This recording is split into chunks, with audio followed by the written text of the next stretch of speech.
അത് അള്ളാഹ് ഇഷ്ടപ്പെട്ടവർക്കേ കൊടുക്കൂ, അത് അള്ളാഹ് ഇഷ്ടപ്പെട്ടവർക്കേ കൊടുക്കൂ. അത് കിട്ടണമെങ്കിൽ പടച്ചവനെ കഷ്ടപ്പാടുണ്ട്.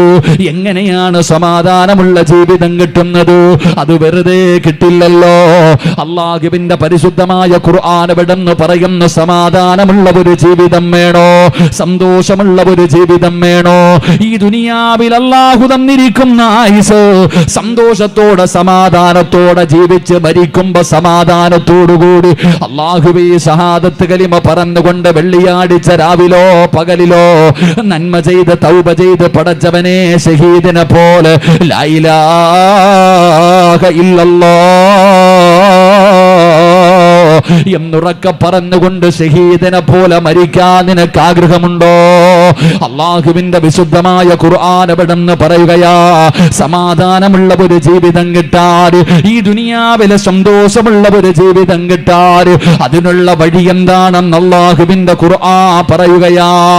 അള്ളാഹുവിന്റെ പരിശുദ്ധമായ ഖുർആൻ എവിടെന്ന് പറയുകയാ, മൻ അമില സ്വാലിഹൻ മിൻ ദകരിൻ ഔ ഉൻസാ വഹുവ മുഅ്മിൻ. അള്ളാഹുവിന്റെ വിശുദ്ധമായ ഖുർആൻ എവിടെന്ന് പറഞ്ഞു തരികയാ, ഈ ദുനിയാവിലൊരു നല്ല ജീവിതം കിട്ടാൻ, ഈ ദുനിയാവിലൊരു സമാധാനമുള്ള ജീവിതം കിട്ടാ അല്ലാഹുവിന്റെ വിശുദ്ധമായ ഖുർആൻ പറയുന്നു, മൻ അമില സ്വാലിഹൻ മിൻ ദകരിൻ ഔ ഉൻസാ വഹുവ മുഅ്മിൻ ഫലനുഹയ്യന്നഹു ഹയാതൻ ത്വയ്യിബാ. അല്ലാഹുവിന്റെ വിശുദ്ധമായ ഖുർആൻ എവിടെന്ന് പറയുകയാണ്, ഹയാതൻ ത്വയ്യിബാ, ഒരു നല്ല ജീവിതം അല്ലാഹു നിങ്ങൾക്ക് തരും സഹോദരാ.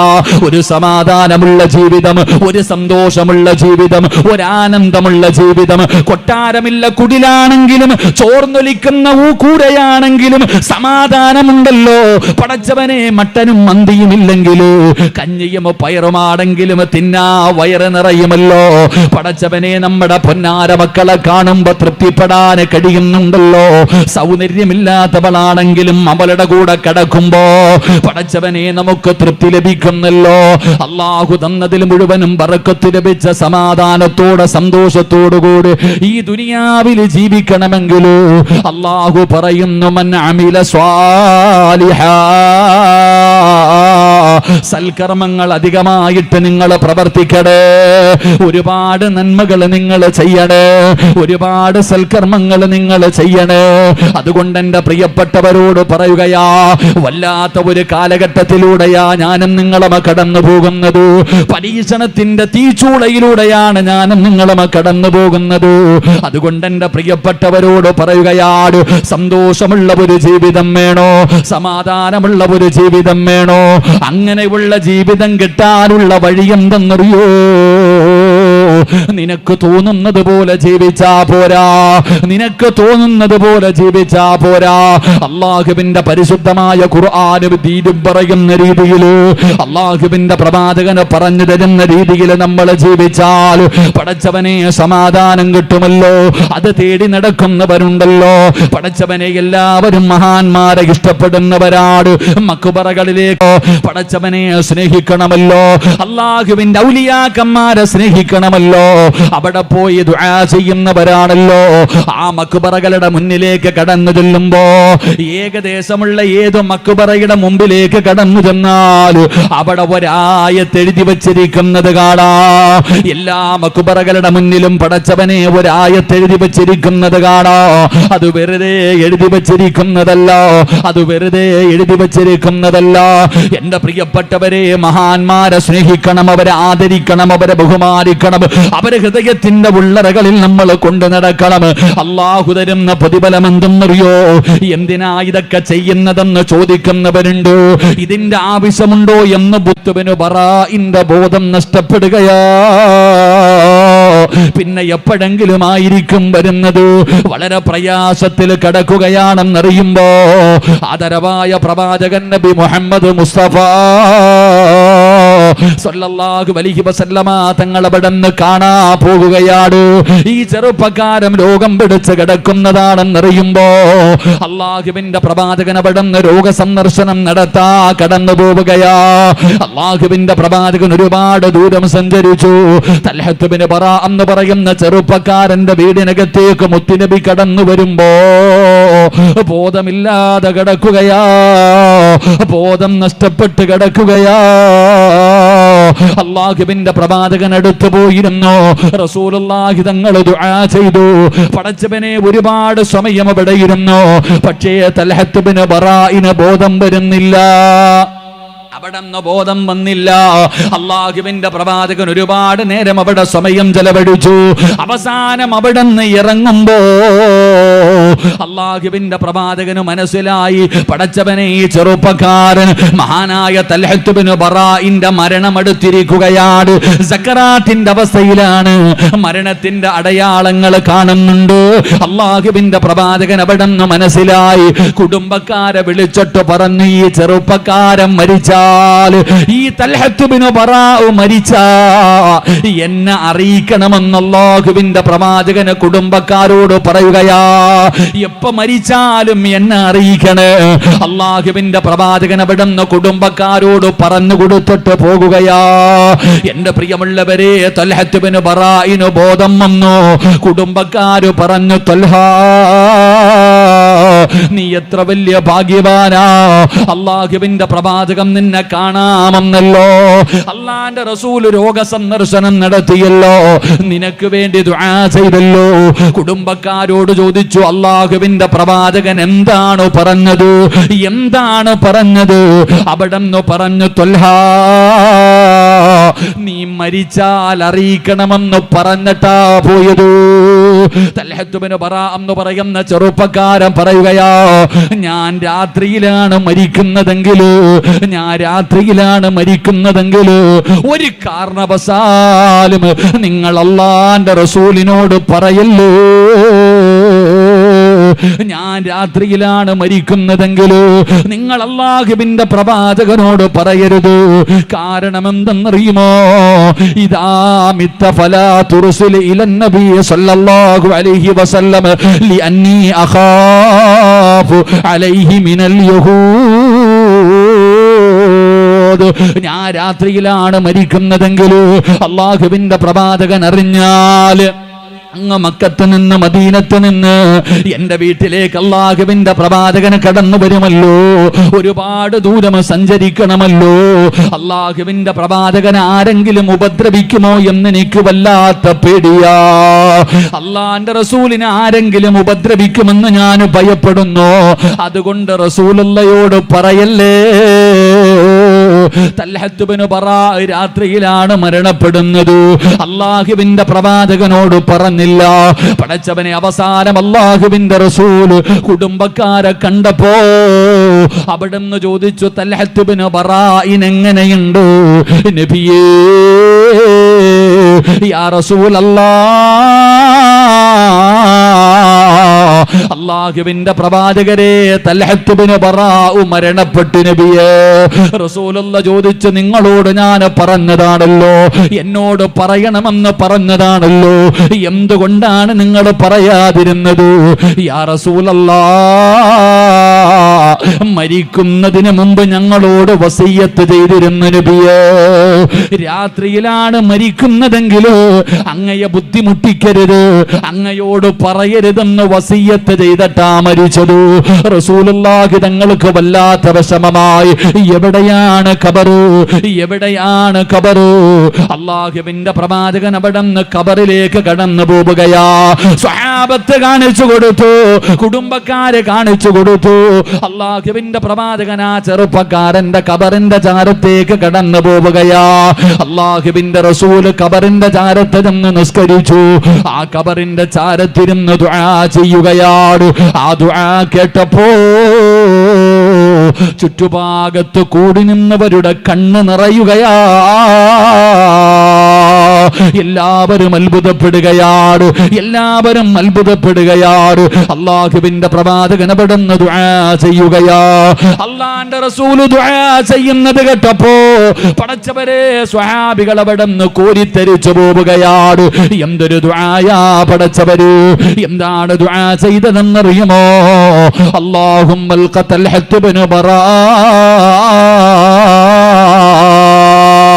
وأنت يضحك إلي ويضحك إليك.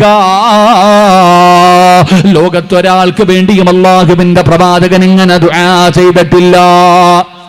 ഒരൊറ്റാൾക്ക് വേണ്ടിയും റസൂലുള്ളാഹി തങ്ങൾ ഇങ്ങനെ ദുആ ചെയ്തിട്ടില്ല.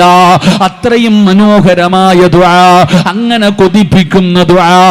എന്താണ് ദുആ ചെയ്തതെന്നറിയുമോ? അല്ലാഹുമ്മ തൽഖത്ത് അല്ലാഹുമ്മ തൽഖത്ത് അല്ലാഹുമ്മ അല്ലാഹുമ്മ അല്ലാഹുമ്മ തൽഖത്ത് അൽഹത്ത് ഇബ്നു ബറാ വഅന്ത യൽഹഖു ഇലൈഹി വയൽഹഖു ഇലൈക.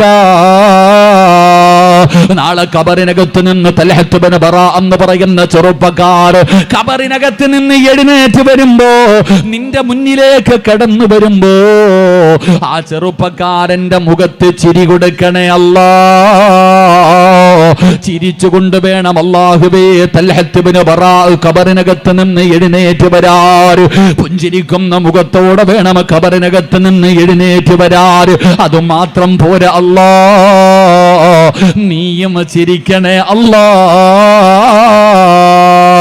പടച്ചവരെ, നിങ്ങൾ പരസ്പരം കണ്ടുമുട്ടുമ്പോ രണ്ടുപേരുടെയും മുഖത്ത് ചിരിയായിരിക്കണം തമ്പുരാറ്. കാരണം ഇവൻ എന്നെ സ്നേഹിച്ചവനാണ്, അല്ലാഹുവിന്റെ പ്രവാചകനെ വല്ലാതെ സ്നേഹിച്ചവരാണ്. എന്റെ പ്രിയപ്പെട്ടവരെ, ആ പ്രവാചകന്റെ അഹ്ലു ബൈത്തുണ്ടല്ലോ, അവിടുത്തെ കുടുംബമുണ്ടല്ലോ, അല്ലാഹു ആദരിച്ചവരുണ്ടല്ലോ, അവരെ സ്നേഹിക്കുന്നതിലൂടെ പടച്ചറബ് നമുക്ക് തരുന്ന പ്രതിഫലമാ. നാം അവരെ സ്നേഹിക്കുമ്പോ ആ സ്നേഹം നമുക്കും തിരിച്ചു കിട്ടുകയാണ്. അവര് നമ്മളോട് ആ സ്നേഹം തിരിച്ചു കാണിക്കുമല്ലോ. അതുകൊണ്ട് എന്റെ പ്രിയപ്പെട്ടവരോട് പറയുകയാണ്, ആ മക്കാമകളുടെ മുന്നിൽ എഴുതി വച്ചിരിക്കുന്ന ആയത്തേതെന്നറിയോ? അല്ലാഹു ഈ ദുനിയാവില് നല്ല ജീവിതം കൊടുത്തവരാ. അല്ലാഹു ഈ ദുനിയാവില് നല്ല ഒരു ജീവിതം കൊടുത്തവരാണ് അല്ലാഹുവിന്റെ ഔലിയാക്കന്മാര്. അല്ലാഹുവിന്റെ ഔലിയാക്കന്മാര് പടച്ചവനെ അവർക്കുണ്ടായിരുന്ന രണ്ട് ഗുണമാണ്. അവർക്കുണ്ടായിരുന്ന രണ്ട് ഗുണമാണ് മക്ബറയുടെ മുന്നിൽ എഴുതി വച്ചിരിക്കുന്നത്. അലാ ഇന്ന ഔലിയാ അല്ലാഹി ലാ ഖൗഫുൻ അലൈഹിം വലാ ഹും യഹ്സനൂൻ. രണ്ട് ഗുണങ്ങളെ കുറിച്ച് അല്ലാഹു എഴുതി വച്ചിരിക്കുകയാ. അല്ലാഹു പറയുകയാണ്, ലാ ഖൗഫുൻ അലൈഹിം വലാ ഹും യഹ്സനൂൻ. അല്ലാഹു അവർക്ക് കൊടുത്തിരിക്കുന്ന രണ്ട് പ്രതിഫലത്തെ കുറിച്ച് ഖുർആൻ എവിടെന്ന് പറയുകയാ. ഈ സദസ്സിലിരിക്കുന്നവരോട് പറയുകയാണ്, നിങ്ങൾക്ക് സമാധാനം വേണോ? സന്തോഷമുള്ള ജീവിതം വേണോ? ഈ ദുനിയാവും ആഖിറവും രക്ഷപ്പെടണോ? ഒന്നാമതായി ചെയ്യേണ്ട കാര്യം എന്തെന്നറിയോ? അല്ലാഹ് പഠിക്കൂ. അല്ലാഹ് പഠിക്കൂ. ഈമാൻ നിന്റെ ഹൃദയത്തിന്റെ അകത്തേക്ക് ഇറങ്ങട്ടെ. വെറുതെ മുസ്ലിമാണെന്ന് പറഞ്ഞ് നടന്നാ പോരാ. നമ്മളെല്ലാവരും ലാ ഇലാഹ ഇല്ലല്ലാഹ് പറയുമല്ലോ, ലാ ഇലാഹ ഇല്ലല്ലാഹ് പറയുമല്ലോ. എന്താണ് അതിന്റെ അർത്ഥമെന്ന് നിനക്കറിയുമോ വാപ്പാ? ചെറുപ്പക്കാരാ, ലാ ഇലാഹ ഇല്ലല്ലാഹ്, ലാ ഇലാഹ ഇല്ലല്ലാഹ് മരിച്ചു കഴിഞ്ഞാൽ 70,000 പ്രാവശ്യം പറയുമല്ലോ. ഇപ്പോഴും പള്ളിയിൽ നിന്ന് നിസ്കരിച്ചിട്ട് വരികയാണ്, 10 വട്ടം പറഞ്ഞല്ലോ. എന്താണ് നിനക്കതിന്റെ അർത്ഥമെന്നറിയുവോ സഹോദരാ? വെറുതെ പറഞ്ഞാ പോരാ. കയ്യിലെ തസ്ബീഹ് ഇട്ടുകൊണ്ട് ലാ ഇലാഹ ഇല്ലല്ലാഹ് എന്ന് ദിക്ർ പറഞ്ഞു നടക്കുന്ന പെങ്ങള്, അതങ്ങനെ പറഞ്ഞു തള്ളാറുള്ളതല്ല. നിനക്കതിന്റെ അർത്ഥമറിയില്ല, നിനക്കതിന്റെ വിലയറിയില്ല, നിനക്കതിന്റെ മഹത്വമറിയില്ല. മഹാനായ ആദരവായ പ്രവാചകൻ നബി മുഹമ്മദ് മുസ്തഫ സല്ലല്ലാഹു അലൈഹി വസല്ലമ തങ്ങള് അബൂ ഹുറൈറ തങ്ങള് നിവേദനം ചെയ്യുന്ന ഹദീസിൽ കാണാ, അല്ലാഹുവിന്റെ പ്രവാചകൻ പറഞ്ഞു, അബൂ ഹുറൈറ, ഏതെങ്കിലും ഒരു മനുഷ്യന് ലാ ഇലാഹ ഇല്ലല്ലാഹ് എന്നൊരു മനുഷ്യൻ പറഞ്ഞാൽ അവന് സ്വർഗത്തിലാണ്. അബൂ ഹുറൈറ, ഒരു ലാ ഇലാഹ ഇല്ലല്ലാഹ് മതി സ്വർഗത്തിൽ പോകാറ്. അതിന്റെ വില നമുക്കറിയില്ലല്ലോ, അതിന്റെ മഹത്വം നമുക്കറിയില്ലല്ലോ. മഹാനായ ആദരവായ പ്രവാചകൻ നബി മുഹമ്മദ് മുസ്തഫ സല്ലല്ലാഹു അലൈഹി വസല്ലമ തങ്ങള് മീസാനിനെ കുറിച്ച് പറഞ്ഞു കൊടുക്കുകയാ. ലാ ഇലാഹ ഇല്ലല്ലാ. മരിച്ച വീട്ടിൽ പോയിരുന്ന ലാ ഇലാഹ ഇല്ലല്ലാ ലാ ഇലാഹ ഇല്ലല്ലാ ലാ ഇലാഹ ഇല്ലല്ലാ 70,000 ചടങ്ങ് തീർക്കണം. അള്ളാഹു ഈമാൻ നൽകുമാറാകട്ടെ. ആർക്കാടാ എണ്ണം പിടിക്കുന്നവനും പറയുന്നവനും അതിൻ്റെ അർത്ഥം ചിന്തിക്കാറില്ല. എന്താ ഈ ലാ ഇലാഹ ഇല്ലല്ലയുടെ അർത്ഥം? എന്താ ഈ ലാ കൈക്കകത്ത് തസ്ബീഹ് ഇങ്ങനെ അടിക്കാനുള്ളതല്ല തങ്ങളെ ഇന്നു. അതെന്താണെന്ന് ആദ്യം പഠിക്ക്. ഈ ലാ ഇലാഹ ഇല്ലല്ലാ എന്തെന്നറിയോ?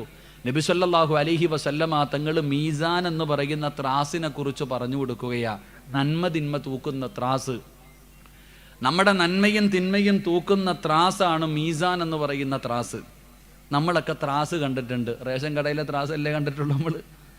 പലചരക്ക് കടയിൽ തൂക്കണ ത്രാസല്ലേ കണ്ടിട്ടുള്ളൂ. ഇനി ഏറ്റവും വലിയ ത്രാസ് ഞങ്ങളുടെ നാട്ടിൽ ഈ സീറ്റൊക്കെ തൂക്കുന്നൊരു ത്രാസുണ്ട്. അതിനെന്താ ഇവിടെ പറയാ?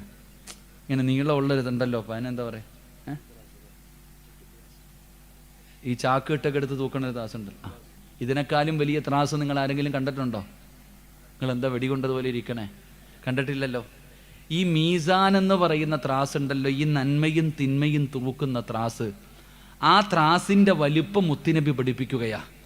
റസൂലുള്ളാഹി സല്ലല്ലാഹു അലൈഹി വസല്ലമ തങ്ങൾ പറയുന്നു, ഈ മീസാൻ എന്ന് പറയുന്ന ത്രാസിൽ ഈ ആകാശവും ഈ ഭൂമിയും എടുത്തു വെച്ച് തൂക്കാൻ പറ്റുമെന്ന് നബിയുനാ റസൂലുള്ളാഹി.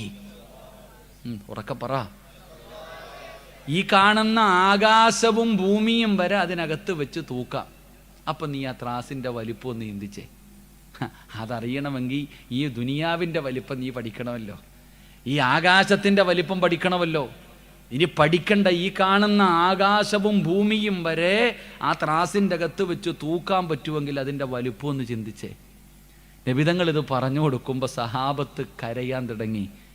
നബി സല്ലല്ലാഹു അലൈഹി വസല്ലമ തങ്ങളുടെ മുന്നിലിരുന്ന് സഹാബത്ത് കരയുകയാ. എന്തിനാ സഹാബ കരയണേ? ഈ മീസാൻ എങ്ങനെ നിറയ്ക്കാനാ നബിയെ? ഞങ്ങളുടെയൊക്കെ ജീവിതകാലം മുഴുവനും ചെയ്ത നന്മ എടുത്തു വെച്ചാ എന്തോ ഉണ്ടാകും അതിനകത്ത്? ആ കാണുന്ന മീസാൻ എന്ന് പറയുന്ന ത്രാസിനെടുത്ത് നമ്മുടെയൊക്കെ നന്മ എടുത്തു വെച്ചാ പടച്ചവനെ ലെൻസ് വെച്ച് നോക്കണം ഇതിനകത്ത് വല്ലതും വെച്ചിട്ടുണ്ടോ എന്ന്. കാരണം അത്രയ്ക്കേ ഉള്ളൊരു കടുകുമണിയുടെ അത്ര വലിയ കാണുവോ? സഹാബത്തിരുന്ന് കരയുമ്പോൾ നബിതങ്ങൾ ചോദിച്ചു, ഞാൻ പറഞ്ഞു തരട്ടെ ഒരു ദിക്റ്, ഞാൻ നിങ്ങൾക്കൊരു ദിക്റ് പറഞ്ഞു തരട്ടെ, അത് മീസാൻ എന്ന ത്രാസിലേക്ക് എടുത്തു വെച്ചാൽ മീസാൻ നിറയുമെന്ന് നബി മുഹമ്മദ് മുസ്തഫ സല്ലല്ലാഹു അലൈഹി വസല്ലമ തങ്ങൾ പറഞ്ഞു. അതെടുത്ത ത്രാസിലോട്ട് വെച്ച ത്രാസ് നിറയും. അത് ഏത് ദിക്റാ? ലാ ഇലാഹ ഇല്ലല്ലാ എന്ന് നബിയുനാ റസൂലുള്ളാഹി സല്ലല്ലാഹു അലൈഹി. ആ ദിക്റാണ് നീ ഇങ്ങനെ അടിച്ചുകൊണ്ട് നടക്കുന്നത്. ആ ദിക്റാണ് എൻ്റെ പ്രിയപ്പെട്ടവരെ ലാ ഇലാഹ ഇല്ലല്ലാ എന്ന് പറയുന്ന ദിക്ർ മീസാനിനെ നിറയ്ക്കുമെന്ന് നബി മുഹമ്മദ് മുസ്തഫ സല്ലല്ലാഹു അലൈഹി വസല്ലമ തങ്ങൾ അവിടെ നിന്ന് പറഞ്ഞു തരുമ്പോ ഞാൻ പറഞ്ഞു വന്നതല്ല, ഞാൻ പറഞ്ഞു വന്നത് എന്തെന്നറിയുമോ? ലാ ഇലാഹ ഇല്ലല്ലാ, ആരാധനയ്ക്കർഹൻ അല്ലാഹുവല്ലാതെ മറ്റൊരു ഇലാഹില്ല. പടച്ചവരെ അല്ലാ നീയാണ് ഏറ്റവും വലിയവനെന്ന് പറഞ്ഞുകൊണ്ട് നടക്കുമല്ലോ. ആരാധനയ്ക്കർഹൻ അല്ലാഹുവല്ലാതെ മറ്റൊരു ഇലാഹുമില്ലെന്ന് നാവ് കൊണ്ട് പറഞ്ഞാ പോരാ. നമ്മളൊക്കെ നാവ് കൊണ്ട് പറയുന്നവരാ, നമ്മൾ നാവ് കൊണ്ട് പറയുന്നവരാ. പക്ഷേ നാവ് കൊണ്ട് മാത്രം പറഞ്ഞാ പോരാ, അത് ഈ തൊണ്ടയ്ക്ക് താഴെ ഇറങ്ങണേ, ഹൃദയത്തിനകത്തേക്ക് ഇറങ്ങണേ, ഹൃദയത്തിൽ ഉറപ്പിച്ചു പറയണേ. ഹൃദയത്തിൽ ഉറപ്പിച്ചു പറയുന്നവനാ അല്ലാഹു സ്വർഗം കൊടുക്കുന്നതെന്ന് നബി മുഹമ്മദ് മുസ്തഫ സല്ലല്ലാഹു അലൈഹി വസല്ലമ തങ്ങൾ പറയുമ്പോ അത് ഹൃദയത്തിന്റെ അകത്തേക്ക് ഇന്ന് വരെ നമുക്ക് ഇറങ്ങിയിട്ടില്ല. ഇറക്കണം സഹോദരാ. അത് ഹൃദയത്തിന്റെ അകത്തേക്ക് ഇറങ്ങിക്കഴിഞ്ഞാൽ അല്ലാഹു കൊടുക്കുന്ന പ്രതിഫലം എന്തെന്നറിയോ? ലാ ഖൗഫുൻ അലൈഹിം. അവൻ അല്ലാഹുവല്ലാതെ ഈ ലോകത്ത് ഒരു വസ്തുവിനെയും അവന് പേടിയില്ല. അവൻ അല്ലാഹുവിനെയല്ലാതെ മറ്റൊരു മഖ്ലൂക്കിനെയും അവന് പേടിയില്ല. ഈ ദുനിയാവിൽ അവന് ഒന്നിനെയും പേടിയില്ല. ആ അല്ലാഹുവാണ്. ആ അല്ലാഹ് ഹൃദയത്തിന്റെ അകത്ത് കയറി കഴിഞ്ഞാ പിന്നെ അല്ലാഹുവല്ലാതെ അവന് എത്ര വലിയ ശക്തിയാണെങ്കിലും അവന് പേടിയില്ല. എന്റെ പ്രിയപ്പെട്ടവരെ, ഞാൻ വെറുതെ പറഞ്ഞതല്ല, ചരിത്രം എടുത്തു നോക്കൂ. മഹാനായ കലീമുല്ലാഹി മൂസാ നബി അലൈഹിസ്സലാം, അല്ലാഹുവിന്റെ പ്രവാചകനായ മൂസാ നബി അലൈഹിസ്സലാം തന്റെ സഹോദരനായ ഹാറൂൻ നബി അലൈഹിസ്സലാം, രണ്ടുപേരും പ്രവാചകന്മാരാണ്. പടച്ചവനെ ഇസ്ലാമിന്റെ പ്രബോധനവുമായിട്ട് കടന്നു കടന്നു പോവുകയാ. ആരുടെ മുന്നിലേക്കാണ് കടന്നു പോകുന്നതെന്നറിയോ? സാക്ഷാൽ ഫിർഔനിന്റെ കൊട്ടാരത്തിന്റെ അകത്താ. മൂസാ നബി അലൈഹിസ്സലാം തന്റെ സഹോദരനായ ഹാറൂൻ നബിയെ വിളിച്ചുകൊണ്ട് അള്ളാനെ കുറിച്ച് പറഞ്ഞു കൊടുക്കാൻ പോവുകയാണ്. ആരുടെ മുന്നില്? ഫിർഔനിന്റെ മുന്നില്. ഒരാൾ പോലും ഫിർഔനിന്റെ മുന്നിൽ നേരെ നിൽക്കില്ല. കാരണം അവൻ അത്രയും വലിയ ക്രൂരനാണ്. അവനാണ് റബ്ബെന്ന് പറഞ്ഞു നടക്കുന്നവൻ, അവനാണ് അല്ലാഹ് എന്ന് പറഞ്ഞു നടക്കുന്നവൻ, എല്ലാവരും എന്നെ അനുസരിക്കണമെന്ന് പറഞ്ഞു നടക്കുന്നവൻ.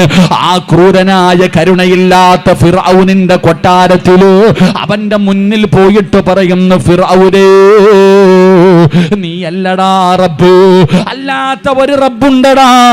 ഏകനായ ഒരു പടച്ച റബ്ബുണ്ട്.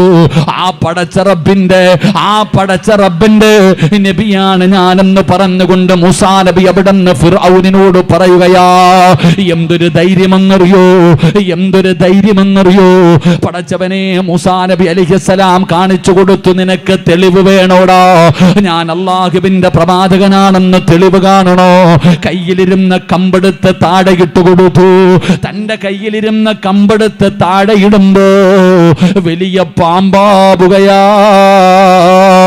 കൈവിരൽ കാണിച്ചു കൊടുത്തു, പ്രകാശിക്കുന്നത് കണ്ടോ? എന്റെ വിരൽ പ്രകാശിക്കുന്നത് കണ്ടോ? ഫിർഔൻ പറഞ്ഞ മറുപടി എന്തെന്നറിയോ? ഇതൊക്കെ മായാജാലമാണടാ മൂസ, ഇതൊക്കെ കളിപ്പീരാട് മൂസ. എടാ, എന്റെ അടുക്കലും മായാജാലം കാണിക്കുന്നവരുണ്ട്. നിന്റെ ഒരു പരിപാടിയും ഇവിടെ നടക്കില്ല. ഞാൻ നിന്നെ പരാജയപ്പെടുത്തുമടാ. നിനക്ക് ധൈര്യമുണ്ടെങ്കിൽ ഞാൻ പറയുന്ന സ്ഥലത്ത് നീ വാ. ഞാൻ പറയുന്ന ഒരു സ്ഥലത്ത് നീ വാടാ. ഞാൻ എന്റെ ആൾക്കാരുമായി കടന്നു വരാ. നിനക്കവരെ പരാജയപ്പെടുത്താൻ പറ്റുമോ? നീ ധൈര്യമുള്ളവനാണെങ്കിൽ വരണമടാ. മൂസാ നബി അലൈഹിസ്സലാമിനെ അവിടെ നിന്ന് വിളിക്കുകയാണ്. എന്റെ പ്രിയപ്പെട്ടവരെ, അങ്ങനെ ഫിർഔൻ ജനങ്ങളെ മുഴുവനും ഒരു ഗ്രൗണ്ടിൽ വിളിച്ചു കൂട്ടുകയാണ്. അതാ മൂസാ നബി അവിടെ കടന്നു ചെന്നു. ഫിർഔനും തന്റെ അനുയായികളും കടന്നു വന്നു. ഫിർഔനിന്റെ കൂടെയുള്ളവര് അവരുടെ കയ്യിലിരുന്ന കമ്പുകളും വള്ളികളും താഴെയിടുകയാ. അവരുടെ കയ്യിലിരുന്ന കമ്പുകളും വള്ളികളും താഴെയിട്ടു. പെട്ടെന്ന് പാമ്പാവുകയാണ്. ഗ്രൗണ്ട് മുഴുവനും പാമ്പ് നിറയുകയാണ്. പടച്ചവരെ, മൂസാ നബിയുണ്ടല്ലോ, അല്ലാഹുവേ, തന്റെ കയ്യിലിരുന്ന വടിയങ്ങ് താഴെയിടുമ്പോ വലിയ പാമ്പാകുകയാ. അവരുടെ എല്ലാ പാമ്പുകളെയും അതങ്ങ് വിഴുങ്ങിക്കളയുകയാ. പടച്ചവരെ, ഫിർഔനിന്റെ കൂടെ നിന്നവർക്ക് കാര്യം മനസ്സിലായി. മൂസാ നബിയുടെ കൂടെ കൂടുകയാണ്. ഫിർഔനിന്റെ കൂടെ നിന്നവർ പറയുകയാ, റബ്ബി മൂസാ വഹാറൂൻ, ഞങ്ങൾ മൂസായുടെ അല്ലാഹയെ കൊണ്ട് വിശ്വസിക്കുകയാ. ആരാ പറഞ്ഞത്? മൂസാ നബിക്ക് എതിരായി ഫിർഔനിന്റെ കൂടെ നിന്നവര് അവര് പറഞ്ഞു, ഞങ്ങൾ മൂസാ നബിയുടെ അല്ലാഹനെ കൊണ്ട് വിശ്വസിക്കുകയാണ്. അങ്ങനെ ഒരു റബ്ബുണ്ട്, നീ പറയുന്നത് കള്ളമാടു. അവര് മൂസാ നബി പറയുന്നത് സത്യമാടു. എല്ലാവരും മൂസാ നബിയുടെ കൂടെ കുളാപം മാറി. നിങ്ങളൊക്കെ ഒറ്റക്കെട്ടാടാ, നിന്നെയൊന്നും ഞാൻ വെറുതെ വിടത്തില്ലടാ. ഫിർഔൻ അവിടെ നിന്ന് പറഞ്ഞു, നിങ്ങളെ എല്ലാവരെയും ഈന്തപ്പന മരത്തിൽ പിടിച്ചു കെട്ടിയിട്ട് തുണ്ടം തുണ്ടമായി നിന്നെയൊക്കെ ഞാൻ വെട്ടിമുറിച്ചു കൊല്ലുമടാ. എന്റെ പ്രിയപ്പെട്ടവരെ, അല്ലാഹുവിന്റെ ഖുർആൻ എടുത്തു നോക്കൂ. അവര് പറഞ്ഞ മറുപടി എന്തെന്നറിയോ? നീ ജനിച്ച കാലം മുതലേ മുസ്ലിമാ, 40, 50, 60 വയസ്സായി മുസ്ലിമായി നടക്കുന്ന നീ മനസ്സിലാക്കേണ്ടത്, അവര് മുസ്ലിം. സുബൈർ റളിയല്ലാഹു തആല അൻഹു അല്ലാഹുവിന്റെ പ്രവാചകന്റെ സ്വഹാബിയാണ്. ഹൃദയത്തിന്റെ അകത്ത് ഈമാൻ ഉറപ്പിച്ച ചെറുപ്പക്കാരനാ. ഹജ്ജാജ് എന്ന് പറയുന്ന ക്രൂരനായ ഭരണാധികാരി ഉണ്ടല്ലോ, അവിടുന്ന് സഈദ് ബിൻ ജുബൈർ റളിയല്ലാഹു തആല അൻഹുവിനെ കൊട്ടാരത്തിലേക്ക് പിടിച്ചു കെട്ടി കൊണ്ടുപോവുകയാ. അവിടുന്ന് പറഞ്ഞു, പടച്ചവര്, അല്ലാഹുവിന്റെ ദീനിനെ വലിച്ചെറിയാറ്, പരിശുദ്ധമായ ദീനിലെ വലിച്ചെറിയാറ്. ഹജ്ജാജ് അവിടുന്ന് പറയുമ്പോ സഈദ് ബിൻ ജുബൈർ റളിയല്ലാഹു തആല അൻഹു പറഞ്ഞു, നിങ്ങൾ എന്ത് പറഞ്ഞാലും ഞാൻ അല്ലാഹുവിന്റെ ദീന് വലിച്ചെറിയില്ല. നിന്നെ ഞങ്ങൾ കൊല്ലുമടാ. വേണമെങ്കിൽ കൊന്നോ, എങ്ങനെ വേണമെങ്കിലും നിങ്ങൾ എന്നെ കൊന്നോ. ഹജ്ജാജിന് വല്ലാത്ത ദേഷ്യമായി തന്റെ അനുയായികളുടെ ഇടയിൽ വെച്ചുകൊണ്ട് ഹജ്ജാജിന്റെ മുഖത്ത് നോക്കിയിട്ട് സഈദ് ബിൻ ജുബൈർ റളിയല്ലാഹു തആല അൻഹു പറയുമ്പോ കൈകാലുകൾ പിടിച്ചു കെട്ടുകയാ. എന്നിട്ട് എല്ലാവരുടെയും കഴുത്ത് വെട്ടുന്ന ഒരു സ്ഥലമുണ്ട്, ജനങ്ങളുടെ കഴുത്ത് മുറിക്കുന്ന ഒരു സ്ഥലമുണ്ട്. ആ സ്ഥലത്ത് കൊണ്ടുപോയിട്ട് സഈദ് ഇബ്നു ജുബൈർ റളിയല്ലാഹു തആല ഇവർ കഴുത്ത് വെട്ടി കൊല്ലുന്നതിന് വേണ്ടി കൊണ്ടു കിടത്തുമ്പോ ചിരിക്കുകയാ. പടച്ചവനെ, വെട്ടാൻ വരുന്നവന്റെ മുഖത്ത് നോക്കിയിട്ട്, തലവെട്ടി മുറിക്കാൻ വരുന്നവന്റെ മുഖത്ത് നോക്കിയിട്ട് അവിടെ നിന്ന് ചിരിക്കുകയാണ്. അവസാനം സഈദ് ഇബ്നു ജുബൈർ റളിയല്ലാഹു തആല അൻഹുവിന്റെ തലയവിടന്ന് വെട്ടി മുറിക്കുമ്പോ പൈപ്പ് പൊട്ടിയിട്ട് വെള്ളം ഒഴുകുന്നത് പോലെ രക്തമിങ്ങനെ ഒഴുകുകയാണ്, രക്തമിങ്ങനെ ചീറ്റുകയാണ്. പടച്ചവനെ, ആ സ്ഥലം മുഴുവനും രക്തം നിറഞ്ഞിട്ട് വെളിയിലേക്ക് രക്തം ഒഴുകുകയാ. ആ കടത്തിയിരുന്ന സ്ഥലം മുഴുവനും നിറഞ്ഞിട്ട് രക്തം ഇങ്ങനെ വെളിയിലേക്ക് ഒഴുകുകയാണ്. പടച്ചറബ്ബേ, ഹജ്ജാജിന് പോലും അത്ഭുതമായി, ഹജ്ജാജിന് പോലും അത്ഭുതമായി. ഹജ്ജാജ് വൈദ്യന്മാരെ വിളിച്ചു, വൈദ്യന്മാരെ വിളിച്ചു. എന്നിട്ട് ചോദിച്ചു, ഇന്നുവരെ ഈ സ്ഥലത്ത് വെച്ച് നമ്മൾ പലരുടെയും തല വെട്ടിയിട്ടുണ്ട്, ഒരാളുടെയും രക്തമിങ്ങനെ ഒഴുകിയിട്ടില്ല, ഒരാളുടെയും രക്തം ഇത് നിറഞ്ഞ് വെളിയിൽ പോയിട്ടില്ല. എന്തേ ഇവന്റെ തല വെട്ടിയപ്പോൾ ഇത്ര രക്തം വരാറുള്ള കാരണമെന്താ? വൈദ്യന്മാര് പറഞ്ഞ മറുപടി എന്തെന്നറിയോ? നമ്മൾ ആൾക്കാരെ കൊല്ലാൻ കൊണ്ടുവരുമ്പോ തല വെട്ടുന്നതിന് മുമ്പേ അവന് പേടിച്ചു മരിച്ചിട്ടുണ്ടാകും. ഹജ്ജാജ് എല്ലാവരുടെയും തലവെട്ടുന്ന സ്ഥലത്ത് സാധാരണ തലവെട്ടുമ്പോൾ ബ്ലഡ് അവിടെ മാത്രമേ കിടക്കാറുള്ളൂ. പക്ഷേ സഈദ് ഇബ്നു ജുബൈർ റളിയല്ലാഹു തആല അൻഹുവിന്റെ തല വെട്ടി മുറിച്ചപ്പോൾ ബ്ലഡ് നിറഞ്ഞിട്ട് ഒഴുകാൻ തുടങ്ങി. ഹജ്ജാജിന് പോലും അത്ഭുതം. വൈദ്യന്മാരെ വിളിച്ചിട്ട് ചോദിച്ചു, ഇതെന്താ സംഭവം? അവർ പറഞ്ഞു കൊടുത്തു, സാധാരണ നമ്മൾ ഒരാളെ കൊല്ലാൻ കൊണ്ടുവരുമ്പോൾ കൊല്ലുന്നതിന് മുമ്പേ അവൻ പേടിച്ചു മരിക്കും. കൊല്ലുന്നതിന് മുമ്പേ ഒരു 75% അവൻ പേടിച്ചു മരിച്ചിട്ടാ കൊണ്ട് കൊല്ലാൻ വരണേ. ഈ ചങ്ങാതിക്കൊരു പേടിയില്ല, ഈ ചങ്ങാതിക്ക് ഒരു പേടിയില്ല. നിങ്ങളുടെ മുഖത്ത് നോക്കി ചിരിച്ചോണ്ടാ കടന്നത്. അള്ളാഹു നമുക്ക് ഈമാൻ നൽകി അനുഗ്രഹിക്കുമാറാകട്ടെ. എൻ്റെ പ്രിയപ്പെട്ട സഹോദരങ്ങളെ, ഞാൻ പറഞ്ഞു വന്നത്, ഈമാൻ കയറിയാൽ അങ്ങനെ, ഈമാൻ അള്ളാഹ് ഹൃദയത്തിൻ്റെ അകത്ത് കയറിയ പേടി നിങ്ങൾക്കറിയുമല്ലോ. ഉമറിൻ്റെ ചരിത്രം അറിയുന്നവരല്ലേ? കൊച്ചുകുട്ടികൾ ഭക്ഷണം കഴിക്കാതെ വരുമ്പോൾ, ഉറങ്ങാതെ വരുമ്പോൾ ഉമ്മ പറയുന്തോ ഹത്താബിൻ്റെ മകൻ ഉമർ വരുന്നുണ്ട്. നമ്മൾ വേറെ ഏതോ ശൈത്താൻ വരുന്ന, അത് വരുന്നു, ഇത് വരുന്നെന്ന് പറയും. ഉമർ റളിയല്ലാഹു തആല അൻഹുവിനെ പറയും, ഉമ്മമാര് പറയുന്തോ ഹത്താബിൻ്റെ മകൻ ഉമർ വരുന്നു. പാല് കുടിക്കും കുഞ്ഞുങ്ങൾ പേടിച്ചിട്ട്. ഭക്ഷണം കഴിക്കാത്ത കുട്ടികൾ ഭക്ഷണം കഴിക്കും, ഉറങ്ങും പേടിച്ചിട്ട്. അതാ ഉമർ. ഈ ഉമർ ഇബ്നുൽ ഖത്താബ് റളിയല്ലാഹു തആല അൻഹു അള്ളാഹുവിൻ്റെ പ്രവാചകന്റെ തലയെടുക്കാൻ വരിക വാളും പിടിച്ച്. മുത്തുനബി സല്ലല്ലാഹു അലൈഹി വസല്ലമ തങ്ങളുടെ തലയെടുക്കാൻ വരുന്നു. നമുക്കറിയാം ചരിത്രം. അവസാനം തൻ്റെ സഹോദരി ഫാത്തിമയുടെ വീട്ടിൽ പോയി ഫാത്തിമാനെ എടുത്ത് തല്ലിച്ചതച്ചു. എന്നിട്ട് അവസാനം പടച്ചവനെ, തൻ്റെ കൂടപ്പുറപ്പ് കരയുന്നത് കണ്ടപ്പോൾ മഹാനായ ഉമർ ഇബ്നുൽ ഖത്താബ് തങ്ങൾ ചോദിച്ചു, ഫാത്തിമ, നീ എന്തോ ഓതന കേട്ടല്ലോ, എനിക്കൊന്ന് ഓതിത്തരുവോ? ഓതിക്കൊടുത്തു ത്വാഹ, അള്ളാഹുവിൻ്റെ വിശുദ്ധ ഖുർആൻ. എന്നിട്ട് മഹാനായ ഉമർ ഇബ്നുൽ ഖത്താബ് റളിയല്ലാഹു തആല അൻഹു ഊരിപ്പിടിച്ച വാളുമായിട്ട് കടന്നു വരുമ്പോൾ മുത്തുനബിയുടെ വീടിൻ്റെ മുമ്പിൽ വന്നു. സഹാബത്ത് ഇങ്ങനെ ഇരിക്കുക. ഉമറ വരണ സാധാരണ ആളല്ല. നിങ്ങൾ നമ്മളെ പോലെ കാണും. ഉമർ വരുന്ന വഴിയിലൂടെ ഇബ്ലീസ് പോലും നടക്കത്തില്ലെന്ന് നബിയുനാ റസൂലുള്ളാഹി. അറിയോ, ഉമർ റളിയല്ലാഹു തആല അൻഹു നടന്നു വരുന്ന വഴിയിലൂടെ ശൈത്താൻ പോലും വരത്തില്ല. അത്രയ്ക്കും പേടി. ശൈത്താൻ പേടിക്കണ ആള്. ശൈത്താന് പോലും ഉമർ തങ്ങളുടെ ചരിത്രം അറിയോ?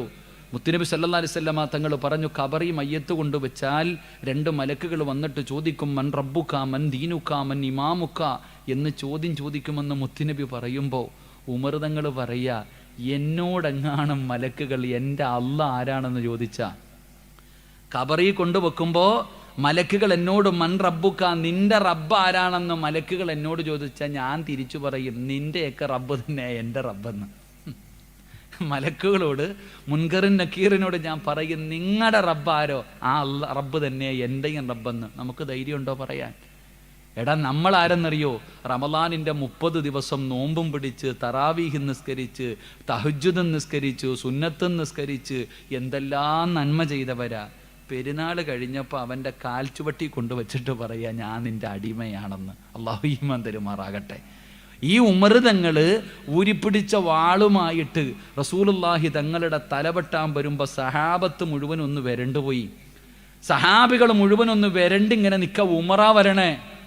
പടച്ചവനെ, മഹാനായ സയ്യിദുനാ ഹംസ റളിയല്ലാഹു തആല അൻഹു ഉമറിനെ തടഞ്ഞു നിർത്തി. മുത്തുനബിയുടെ റൂമിൻ്റെ അകത്തേക്ക് കയറുന്നതിന് മുമ്പ് തടഞ്ഞു നിർത്തിയിട്ട് പറഞ്ഞു, ഉമറേ, മുസ്ലിം ആകാൻ വന്നതാണെങ്കിൽ അകത്തോട്ട് കയറിക്കോ. നീ മുസ്ലിം ആകാൻ വന്നതാണെങ്കിൽ ഇതിനകത്തോട്ട് കയറിക്കോ. അല്ല, മുത്തുനബിയെ എന്തെങ്കിലും ചെയ്യാൻ വന്നതാണെങ്കിൽ നീ ജീവനോടെ ഇവിടെ നിന്ന് ഇറങ്ങിപ്പോകില്ല. ഒരു ധൈര്യവത. ഹംസ റളിയല്ലാഹു തആല പറയാ, നീ ഇവിടെ നിന്ന് ജീവനോടെ പോകത്തില്ല. ഒരൊറ്റ ഒരുത്തിനത് പറയാനുള്ള ചങ്കൂറ്റമില്ല. പക്ഷേ ഹംസ റളിയല്ലാഹു തആല അതാ ധൈര്യം. ഈമാൻ എന്ന് പറഞ്ഞാൽ അതാ. എൻ്റെ പ്രിയപ്പെട്ട സഹോദരങ്ങളെ, നമ്മളിപ്പോൾ കിടന്നിട്ട് ഉസ്താദെ പടച്ചവനെ എല്ലാ സ്ഥലങ്ങളിലും ഹിവന്മാർ അധികാരത്തിൽ കയറിയിരിക്കുകയാ. എല്ലാ സംസ്ഥാനങ്ങളും പടച്ചവനെ നമ്മുടെ ശത്രുക്കൾ പിടിച്ചുകൊണ്ടിരിക്കുക. അല്ലോ, ഏക സിവിൽ കോഡ് വരുന്നു ഉസ്താദെ, പൗരത്വ ബില്ല് വരുന്നു ഉസ്താദെ, നമ്മൾ എങ്ങോട്ട് പോകും ഉസ്താദെ? പേടി. നമുക്ക് വല്ലാത്ത ഭയം. നമ്മൾ എങ്ങോട്ട് പോകും? എൻ്റെ പ്രിയപ്പെട്ടവരെ, നമ്മൾ വല്ലാത്ത പേടിയില്ല, വല്ലാത്ത ഭയത്തില. ഉസ്താദെ, നമ്മളെയൊക്കെ ഇവിടെ നിന്ന് അടിച്ചിറക്കുമല്ലോ, നമ്മൾ എങ്ങോട്ട് പോകും? എൻ്റെ വീട് പോകുമല്ലോ, എൻ്റെ സ്ഥലം പോകുമല്ലോ, എൻ്റെ സമ്പത്ത് പോകുമല്ലോ, എൻ്റെ പൗരത്വം നഷ്ടപ്പെട്ടു പോകുമല്ലോ. പേടി. എനിക്ക് നിങ്ങൾക്കും വല്ലാത്ത പേടി. കാരണം ഇവിടെ മാത്രമേ ലാ ഇലാഹ ഇല്ലല്ലാഹുള്ളൂ, ഇങ്ങോട്ട് ഇറങ്ങിയിട്ടില്ല. അള്ളാഹു നമുക്ക് ഈമാൻ തരുമാറാകട്ടെ. ഇഷ്ടപ്പെട്ടില്ലെന്ന് തോന്നുന്നു. അള്ളാഹു ഈമാൻ തരുമാറാകട്ടെ. അതാടോ സത്യം, അതാണ് യഥാർത്ഥ സത്യം. ഈമാനുള്ളവർക്കൊരു പേടിയുമില്ല. ഈമാനുള്ളവർക്കൊരു പേടിയുമില്ല. എൻ്റെ പ്രിയപ്പെട്ടവരെ, ഇപ്പൊ പൗരത്വമില്ലെന്ന് കേട്ടപ്പോഴേ മുട്ടിടിക്കുക. അള്ളാഹു ചോദിച്ചത് എന്താണെന്നറിയോ? അല്ല ചോദിച്ചത് എന്തെന്നറിയോ? അം ഹസിബുതും അൻ തദ്ഖുലുൽ ജന്ന ഫലമ്മാ യഅതികും മസലുൽ ലദീന ഖലൗ മിൻ ഖബ്ലികും. അല്ലാഹു ചോദിക്കുകയാ, സ്വർഗ്ഗത്തിൽ ഓസിന് പോകാമെന്ന് നിങ്ങൾ കരുതിയോ? അല്ലാഹു ചോദിച്ച ചോദ്യം, എടാ വെറുതെ കയറി പോകാൻ പറ്റുമെന്ന് നീ കരുതിയോ? ഇല്ലടോ. നിങ്ങളൊക്കെ എന്തേ ചുമ്മാതെ പറയുമല്ലോ, അല്ലാഹു അഹദ്, അല്ലാഹു അക്ബർ, അല്ലാഹുവാണ് വലിയവൻ, അല്ലാഹുവാണ് വലിയവൻ. ഒരു ദിവസം എത്ര വട്ടം പറയും ഞാനും നിങ്ങളും? എടോ, അല്ലാഹുവാണ് വലിയവനെന്ന് പറഞ്ഞാൽ പോരാ, കാണിക്കണം. 1400 വർഷങ്ങൾക്ക് മുമ്പ് മക്കയിൽ നിന്ന് സഹാബത്തിനെ പുറത്താക്കി. ഉപദ്രവങ്ങൾ സഹിക്കാൻ പറ്റാതെ സഹാബത്ത് മക്കയിൽ നിന്ന് മദീനയിലേക്ക് ഹിജറ പോകാൻ തയ്യാറായി. ഹിജറ പോകുന്നതിന് വേണ്ടി കയ്യിൽ കിട്ടിയതൊക്കെ വാരിപ്പറക്കിയിട്ട് മുസ്ലിമീങ്ങൾ നാട് വിടാൻ പോകുമ്പോൾ ശത്രുക്കൾ പിടിച്ചു, ഖുറൈശികൾ പിടിച്ചിട്ട് പറഞ്ഞു, എടാ, ഈ നാട്ടിൽ നിന്നുണ്ടാക്കിയ സമ്പത്തും നിന്റെ വീടും നിന്റെ സർവ്വതും ഇവിടെ ഇട്ടിട്ട് നീയും മുഹമ്മദും അള്ളായും കൂടെ പൊക്കോളാൻ. എന്താ പറഞ്ഞേ? ഈ നാട്ടിലുണ്ടാക്കിയത് മുഴുവനും ഇവിടെ ഇട്ടിട്ട് നീയും നിന്റെ പുതിയ മതവും നിന്റെ അള്ളായും മുഹമ്മദും പോടാ. അവരെന്തു പറഞ്ഞു? ഇന്നാ എടുത്തോ, എനിക്ക് വേണ്ട, എനിക്ക് അല്ല മതി, എൻ്റെ ദീൻ മതി, മുത്തുനബി മതി. ഇട്ടിരുന്ന വസ്ത്രത്തോടെ പോയി. നമ്മളോ പേടിയില്ല. പ്രമാണം ഉണ്ടാക്കണം, ആധാർ റെഡിയാക്കണം, ഈ നിയമങ്ങളൊക്കെ വരുമ്പോൾ ഇതൊക്കെ രേഖ. നമ്മുടെ അവസ്ഥ ഇതാ. എൻ്റെ പ്രിയപ്പെട്ട സഹോദരങ്ങളെ, മഹാനായ ആദരവായ പ്രവാചകൻ നബി മുഹമ്മദ് മുസ്തഫ സല്ലല്ലാഹു അലൈഹി വസല്ലമ തങ്ങൾ അല്ല ആരാണെന്ന് പഠിപ്പിച്ചു തരിക. അല്ല ആരാണെന്ന് ഇതുവരെ മുസ്ലിമിന് തിരഞ്ഞിട്ടില്ല. എനിക്ക് നിങ്ങൾക്കും അല്ല ആരാണെന്ന് തിരിഞ്ഞിട്ടില്ല. മഹാനായ ആദരവായ പ്രവാചകൻ നബി മുഹമ്മദ് മുസ്തഫ സല്ലല്ലാഹു അലൈഹി വസല്ലമ തങ്ങൾ മക്കയിൽ നിന്ന് മദീനയിലേക്ക് ഹിജ്റ പോകാൻ തുടങ്ങുകയാണ്. അല്ലാഹുവിന്റെ പ്രവാചകൻ അവിടെ നിന്ന് ഹിജ്റ പോകാൻ തീരുമാനിച്ചു. ഇബ്ലീസ് പോയിട്ട് ശത്രുക്കളോട് പറഞ്ഞു കൊടുക്കുകയാ. ഇബ്ലീസ് മനുഷ്യന്റെ രൂപത്തിൽ പോയിട്ട് പറഞ്ഞു, മുഹമ്മദ് നാട് വിടാൻ പോകുകയാണ്. നാട് വിട്ടാൽ ഇനി നിങ്ങൾക്കൊന്നും ചെയ്യാൻ പറ്റില്ല. കൊല്ലണമെങ്കിൽ ഇപ്പൊ കൊല്ലണം. മുഹമ്മദിനെ കൊല്ലാൻ ഇതിനൊക്കെ വലിയൊരു അവസരമില്ല. ശത്രുക്കളോട് പറഞ്ഞു കൊടുത്തു. ശത്രുക്കൾ മുഴുവനും ഓരോ ഗോത്രങ്ങളിൽ നിന്ന് യോദ്ധാക്കന്മാര് അല്ലാഹുവിന്റെ പ്രവാചകന്റെ വീട് വളഞ്ഞിരിക്കുകയാണ്. പിടിച്ച വാളുമായിട്ട് മുഹമ്മദ് നബി വീടിന്റെ പുറത്തിറങ്ങിയ ആദ്യം വെട്ടാൻ തയ്യാറായി. ശത്രുക്കൾ മുഴുവനും കാത്തിരിക്കുമ്പോ എന്നിട്ട് അല്ലാഹുവിന്റെ പ്രവാചകനും മഹാനായ അലി ഇബ്നു അബീ ത്വാലിബ് റളിയല്ലാഹു തആല അൻഹു അല്ലാഹുവിന്റെ റസൂൽ ചോദിക്കുന്നു, അലിയേ ഞാൻ കടന്ന സ്ഥലത്ത് നീ കടക്കുമോ അലിയേ? ഞാൻ കടന്ന സ്ഥലത്ത് നീ കടക്കുമോ അലിയേ? ആര് തങ്ങൾ പറഞ്ഞു, എനിക്കെന്ത് പേടിയാ നബിയേ, ഞാൻ എന്തിനാ പേടിക്കുന്നത്?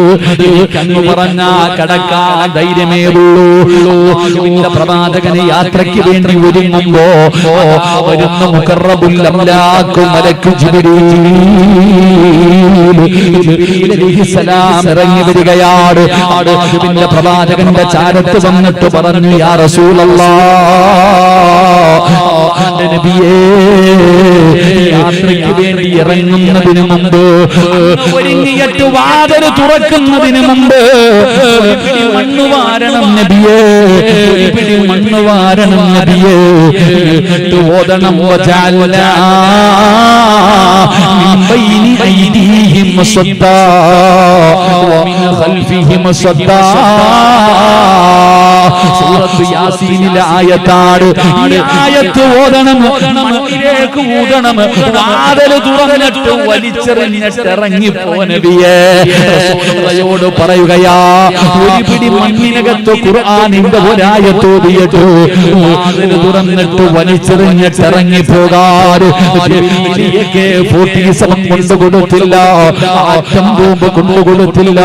പടച്ചവനെ, ഒരു പിടി മണ്ണ് മതിയടാ. മുസ്ലിമിന്റെ കാൽ ചുവട്ടിൽ കിടക്കുന്ന ഒരു പിടി മണ്ണ് മതി നമുക്ക് രക്ഷപ്പെടാൻ. അല്ലാഹുവിന്റെ പ്രവാചകൻ ഒരു പിടി മണ്ണ് വാരി സൂറത്ത് യാസീനിലെ ആയത്തോടി പടച്ചവനെ വലിച്ചെറിഞ്ഞ് വാതിൽ തുറന്ന് വലിച്ചെറിഞ്ഞിട്ട് അല്ലാഹുവിന്റെ പ്രവാചകൻ അവിടെ നിന്ന് ഇറങ്ങി നടക്കുകയാ. എല്ലാവരും അവരവരുടെ പറ്റുന്ന സ്ഥലത്തേക്ക് ഒതുങ്ങിയിരുന്നോ. ഈ മഴയ്ക്കകത്താണ് നിന്നെ അള്ളാഹു കഴുകി ശുദ്ധമാക്കുന്നത്. ഈ പെയ്യുന്ന മഴയ്ക്കകത്താ എന്റെ പ്രിയപ്പെട്ടവരെ ജീവിതത്തിൽ ചെയ്ത പാപങ്ങൾ മുഴുവനും കഴുകിക്കളയാറ്. നമ്മുടെ പാപങ്ങൾ കഴുകാമെന്ന മഴയാ. പ്രയാസപ്പെടണ്ട, പ്രയാസപ്പെടണ്ട. അല്ലാഹുവിന്റെ റസൂൽ പറഞ്ഞല്ലോ, മഴ പെയ്യുന്ന സമയത്ത് ദുആയിക്ക് ഉത്തരമുണ്ടെന്ന് നബി മുഹമ്മദ് മുസ്തഫ. ദുആ ചെയ്താ സ്വീകരിക്കുമല്ലോ. മഴ പെയ്യുന്ന സമയത്ത് ദുആയിക്ക് ഉത്തരമുണ്ടെന്നാണ്. ഇന്നത്തെ രാത്രി വെറുതെയാകില്ല, ഈ കഷ്ടപ്പെട്ടത് വെറുതെയാകില്ല. അല്ലാഹുവിന്റെ പ്രവാചകൻ ഒരു പിടി മണ്ണ് വാരി ഇറങ്ങിട്ട് ശത്രുക്കളുടെ കണ്ണിന്റെ മുന്നിലൂടെ ഇറങ്ങി നടന്നു പോവുകയാ. ചരിത്രമറിയുമല്ലോ, അല്ലാഹുവിന്റെ പ്രവാചകൻ അബൂബക്കർ സിദ്ദീഖ് റളിയല്ലാഹു തആല അൻഹു രണ്ടുപേരും കൂടെ ഗുഹയ്ക്കകത്ത് ഒളിച്ചിരിക്കുകയാണ്. അല്ലാഹുവിന്റെ പ്രവാചകൻ മുത്ത് നബി ഉണ്ടല്ലോ, അബൂബക്കർ തങ്ങളുടെ മടിയിൽ കിടന്നുറങ്ങുകയാ. അല്ലാഹുവിന്റെ പ്രവാചകൻ അബൂബക്കർ തങ്ങളുടെ മടിത്തട്ടിൽ കിടന്ന് സുഖമായിട്ട് ഉറങ്ങുകയാണ്. പടച്ചവരേ, അപ്പോഴാണ് അബൂബക്കർ തങ്ങളുടെ കൈകാലുകൾ വിറയ്ക്കുകയാ. അല്ലാഹുവിന്റെ റസൂൽ അവിടെ ഞെട്ടിയുണരുകയാണ്. എന്തേ അബൂബക്കർ, എന്തു പറ്റി അബൂബക്കർ? യാ റസൂലല്ലാഹ്, അല്ലാഹുവിന്റെ നബിയേ, ശത്രുക്കൾ മുകളിലെത്തി നബിയേ, ഗുഹയുടെ മുകളിൽ ശത്രുക്കൾ എത്തിക്കഴിഞ്ഞോ? അബൂബക്കർ സിദ്ദീഖ് റളിയല്ലാഹു തആല അൻഹു പറയുകയാ, ശത്രുക്കൾ ഗുഹയുടെ മുകളിലെത്തി. അവരുടെ കയ്യിലിരിക്കുന്ന വാളിന്റെ വെളിച്ചം ഈ ഗുഹയ്ക്കകത്ത് അടിക്കുന്ന നബിയെ. അവരെങ്ങാണമൊന്ന് താഴേക്ക് നോക്കിയ നമ്മളെ പിടിക്കും, നമ്മളെ കൊന്നുകളയും. റസൂലുള്ളാഹി തങ്ങളോട് പറയുകയാ, ഒന്ന് താഴേക്ക് നോക്കിയാ നമ്മളെ പിടിക്കപ്പെടും, നമ്മളെ കൊല്ലും. നബി സല്ലല്ലാഹു അലൈഹി വസല്ലമ തങ്ങൾ പറഞ്ഞു കൊടുത്തു, ലാ തഹ്സൻ ഇന്നല്ലാഹ മഅനാ. അബൂബക്കറേ, അല്ലാഹ് നമ്മുടെ കൂടെയില്ലേ? അല്ലാഹ് നമ്മുടെ കൂടെയില്ലേ അബൂബക്കർ, നീ എന്തിനാ പേടിക്കണേ? റസൂലുള്ളാഹി തങ്ങൾ പറഞ്ഞു കൊടുത്തു, അവൻ താഴേക്ക് നോക്കണമെങ്കിൽ അവൻ തീരുമാനിച്ചാ പോരാ. ഈ ഗുഹയുടെ മുകളിൽ നിൽക്കുന്നവൻ താഴേക്ക് നോക്കണമെങ്കിൽ അവൻ തീരുമാനിച്ചാ പോരാ, അല്ലാഹ് തീരുമാനിക്കണം. നമ്മുടെ കൂടെ അല്ലാഹ് ഇല്ലേ, എന്തിനാ പേടിക്കണേ? എനിക്ക് നിങ്ങളോട് അത് തന്നെയാ പറയാനുള്ളത്. നമ്മുടെ കൂടെ അല്ലാഹ് ഇല്ലേ? എത്ര ചരിത്രം വേണം നിനക്ക്? നീ ഇപ്പൊ റമദാൻ മാസത്തിൽ 17-ാം രാവിലെ ബദരീങ്ങൾ അനുസ്മരിച്ചവനല്ലേ? മൂന്ന് കുതിരകളും 5-6 ഒട്ടകങ്ങളും ഊരിപ്പിടിച്ച വാളും തുരുമ്പിച്ച പരിചയും ഒട്ടിയ വയറുമായിട്ട് 313 സഹാബത്ത് ബദറിന്റെ രണാങ്കണത്തിൽ പോയി. 700 ഒട്ടകം. എന്റെ പ്രിയപ്പെട്ട സഹോദരങ്ങളെ, ആയുധങ്ങളും കുതിരകളും ഗാനമേളകളും ഡാൻസും കള്ളും പെണ്ണുമായി 1000-ഓളം വരുന്ന ശത്രുക്കൾ എതിർഭാഗത്ത്. ആരാ ജയിച്ചേ? ആരാടോ ജയിച്ചേ? നബി സല്ലല്ലാഹു അലൈഹി വസല്ലമ തങ്ങളുടെ മുന്നിൽ ഒരു സ്വഹാബി വന്നിട്ട് പറഞ്ഞു, നബിയെ, യുദ്ധം ചെയ്യാൻ എന്റെ കയ്യിൽ ഒന്നുമില്ല. യുദ്ധത്തിന് പോയതാ. തന്റെ കയ്യിൽ ഒന്നുമില്ല, വാളുമില്ല, പരിചയമില്ല, ഒന്നുമില്ല. നബി സല്ലല്ലാഹു അലൈഹി വസല്ലമ തങ്ങള് താഴെ കടന്ന ഒരു ഈത്തപ്പഴ മരത്തിന്റെ മടലെടുത്ത് കയ്യിൽ കൊടുത്തു. താഴെ കടന്ന ഒരു ഉണങ്ങിയ മടലെടുത്ത് കൈ കൊടുത്തിട്ട് പറഞ്ഞു, പോയി യുദ്ധം ചെയ്യാൻ. ആ സ്വഹാബി പറയുകയാ, ഉഹദിന്റെ രണാങ്കണത്തിലേക്ക് പോയപ്പോ അത് വാളായി മാറിയെന്ന്. എന്റെ പ്രിയപ്പെട്ടവരോട് ഞാൻ പറയുന്നു, അല്ല നമ്മുടെ കൂടെയുണ്ട്, റബ്ബ് നമ്മുടെ കൂടെയുണ്ട്. ബദറും മുഹദും ഹന്തക്കും ഖൈബറും തബൂക്കും യർമൂക്കും ഏത് യുദ്ധം വേണമെങ്കിലും എടുത്തു നോക്കിക്കോ, തോറ്റത് ഭൂരിപക്ഷമാ, ന്യൂനപക്ഷമല്ല. അതുകൊണ്ട് ആദ്യം മനസ്സിലാക്കേണ്ടത്, ആൾബലം കണ്ടിട്ട് ഭയക്കരുതെന്ന് നബിയിനാ റസൂലുള്ളാഹി. ആൾബലം കണ്ട് നിങ്ങൾ ആരും ഭയക്കണ്ട. ആൾബലമുള്ളവരായിരുന്നു എല്ലാ സ്ഥലത്തും പരാജയപ്പെടുത്തിയത്. അല്ല പറഞ്ഞത് എന്തെന്നറിയോ? എന്റെ ദീനിനെ ഞാൻ നോക്കാം, നീ നിന്റെ കാര്യം നോക്കാം. അല്ല പറഞ്ഞത്, എന്റെ ദീനിനെ നോക്കാനുള്ള ഉത്തരവാദിത്വം എനിക്കറിയാം. ഈ ദീൻ ഖിയാമത്ത് നാൾ വരെ നിലനിർത്താൻ അല്ലാഹ്ക്കറിയാം. നീ പേടിക്കണ്ട. നീ ആ ദീൻ അനുസരിച്ച് ജീവിച്ചാൽ മാത്രം മതി. ഇവിടെ എന്ത് വേണമെങ്കിലും നടക്കട്ടെ, എന്തൊക്കെ നിയമങ്ങൾ പാസ്സാക്കട്ടെ, ആരൊക്കെ എത്ര ഓടും, ഓടുന്നതിന് പരിധിയുണ്ടല്ലോ. എവിടെ വരെ ഓടാനാ? ഓടുന്നതിനൊരു പരിധിയുണ്ട്. അതുകൊണ്ട് ഞാൻ നിങ്ങളോട് പറയുന്നു, നിങ്ങൾ അല്ലാഹുവിനെ മാത്രം ഭയപ്പെടുക, അല്ലാതെ ഒന്നിനെയും പേടിയില്ല. എന്റെ പ്രിയപ്പെട്ടവരെ, നമ്മൾ എന്തിനാണ് ഭയപ്പെടുന്നത്? എന്റെ പ്രിയപ്പെട്ടവരെ, ജനിച്ചപ്പോഴേ അതാ നിസ്കരിക്കണമെങ്കിൽ പാങ്കുമിക്കാമത്തും കൊടുക്കണമല്ലോ. പാങ്കുമിക്കാമത്തുമുണ്ടല്ലോ, മയ്യത്ത് നമസ്കാരത്തിന് പാങ്കുമിക്കാമത്തും കൊടുക്കാറില്ല. മയ്യത്ത് നമസ്കാരത്തിന് പാങ്കുമിക്കാമത്തുമില്ല, നേരത്തെ കൊടുത്തു വെച്ചിരിക്കുകയാണ്. ആളുകളുടെ ഗർഭാശയത്തിൽ നിന്ന് വെളിയിലേക്ക് ഇറങ്ങി വന്നപ്പോ ബാങ്ക് വിളിച്ചില്ലേ, കാമത്ത് കൊടുത്തില്ലേ? മയ്യത്ത് നമസ്കരിക്കാനുള്ള ബാങ്ക് നിക്കാമത്താ. സമയമില്ലടോ, കുളിപ്പിച്ചു കൊണ്ടുപോയി നിസ്കരിച്ചിട്ട് കബറടക്കണമല്ലോ. ഇങ്ങനെ ജീവിക്കുന്നവരാ ഞാനും നിങ്ങളും. പേടിക്കല്ലേ ചെറുപ്പക്കാരാ, ധൈര്യമുള്ളവനല്ലേടാ. മഹാനായ ഹുബൈബ് ഇബ്നു അദി റളിയല്ലാഹു തആല അൻഹു ചെറുപ്പക്കാരനായ സ്വഹാബിയാണ്. പോലെ യുവാവായിരുന്നു, കല്യാണം പോലും കഴിച്ചിട്ടില്ലാത്ത ചെറുപ്പക്കാർ. മുസ്ലിമായതിന്റെ പേരിൽ ശത്രുക്കളെ പിടിച്ചുകൊണ്ടുവന്നു. ഹുബൈബേ മുസ്ലിമാണ്, ഹുബൈബേ നീ നിങ്ങളുടെ മതത്തിലേക്ക് വാ, നിന്നെ കുന്നുകളയുമടാ. നിങ്ങൾ എന്ത് വേണമെങ്കിലും ചെയ്തോ, ഞാൻ ഇസ്ലാം മതം വലിച്ചെറിയില്ല. ഇവരെന്ത് ചെയ്തിട്ടും അവിടെ ഇസ്ലാമിൽ നിന്ന് തിരിച്ചു വരുന്നില്ല. നീ ഞങ്ങളുടെ കൂട്ടുകാരനാ, അനന്തരാ, അധികാരന്തരാ. നീ പറയുന്ന പെണ്ണിനെ കൂടെ കടത്തിത്തരാ. മതമൊന്നും മാറണ്ട. മുഹമ്മദിനെ ഒരു ചീത്ത പറഞ്ഞാ വെറുതെ വിടാ. മുഹമ്മദിനെ ഒരു ചീത്ത പറഞ്ഞാ മതി, നിന്നോട് ഞങ്ങൾ കരുണ കാണിക്കാം. എനിക്ക് അങ്ങനെ ഒരു ജീവിതം വേണ്ട. പ്രിയപ്പെട്ടവരെ, ഹുബൈബ് റളിയല്ലാഹു തആല കൊല്ലാൻ തീരുമാനിച്ചു. പറഞ്ഞു, ഹുബൈബിനെ തൂക്കാനുള്ള കഴിവ് മരം തയ്യാറാവുകയാ. ഇവനെ കൊണ്ട് ജയിലിൽ അടച്ചിട്. ഇവരെ കുടിക്കാൻ വെള്ളം കൊടുക്കരുത്, കഴിക്കാൻ ഭക്ഷണം കൊടുക്കരുത്. ഹുബൈബ് തആല ഇവനെ ജയിലിനകത്ത് അടച്ചിട്ടിരിക്കുകയാ. ജയിലിന്റെ മുന്നിൽ കഴുകുമരം തയ്യാറാവുകയാണ്. അതിനകത്ത് കിടക്കുമ്പോ ഈ ശത്രുക്കളുടെ നേതാവിന്റെ പാല് കുടിക്കുന്ന കുഞ്ഞുണ്ടല്ലോ, ശത്രുക്കളുടെ നേതാവിന്റെ ചെറിയ കുട്ടിയുണ്ടല്ലോ, മുട്ടിലിടഞ്ഞിടഞ്ഞിടഞ്ഞ് മുന്നിലേക്ക് കിടന്നു ചെല്ലുകയാ. ഈ കുഞ്ഞിനറിയില്ലല്ലോ, മുട്ടിലിടഞ്ഞ് ഹുബൈബ് തങ്ങളുടെ ചാരത്ത് ചെന്നോ. ഹുബൈബ് തങ്ങൾ മടിയിലെടുത്ത് വെച്ചു, കൊണ്ട് നഖം വെട്ടിക്കൊണ്ടിരിക്കുകയാ. ശത്രുവിന്റെ ഭാര്യ കുഞ്ഞിനെ തിരക്കി ചെല്ലുമ്പോ തങ്ങളുടെ മടിയിലിരുന്ന് കളിക്കുകയാ. തങ്ങളുടെ കയ്യിൽ ഇങ്ങനെ കത്തിയിരിക്കുകയാണ്. ആ പെണ്ണ് ഭയന്നുപോയി,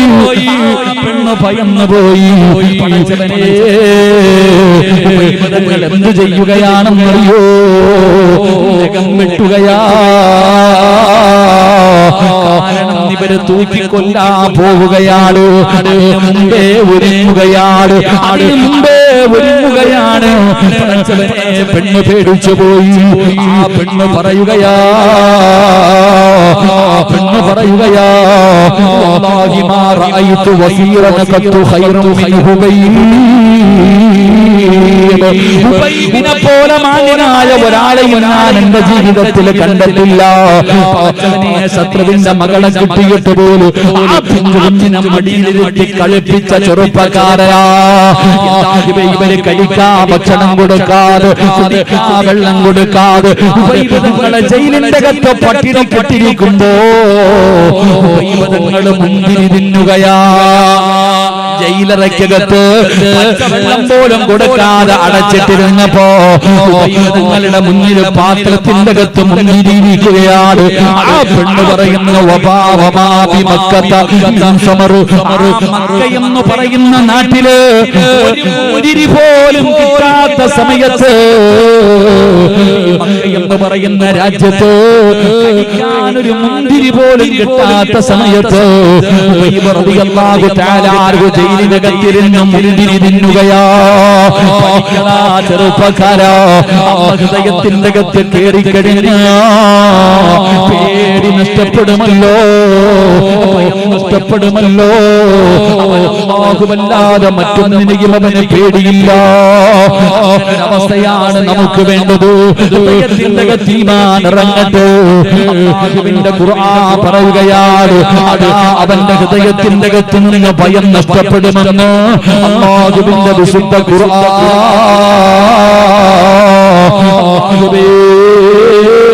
ഞങ്ങളുടെ ഹൃദയത്തിലേക്ക് ഈമാൻ ഉറപ്പിക്കണേ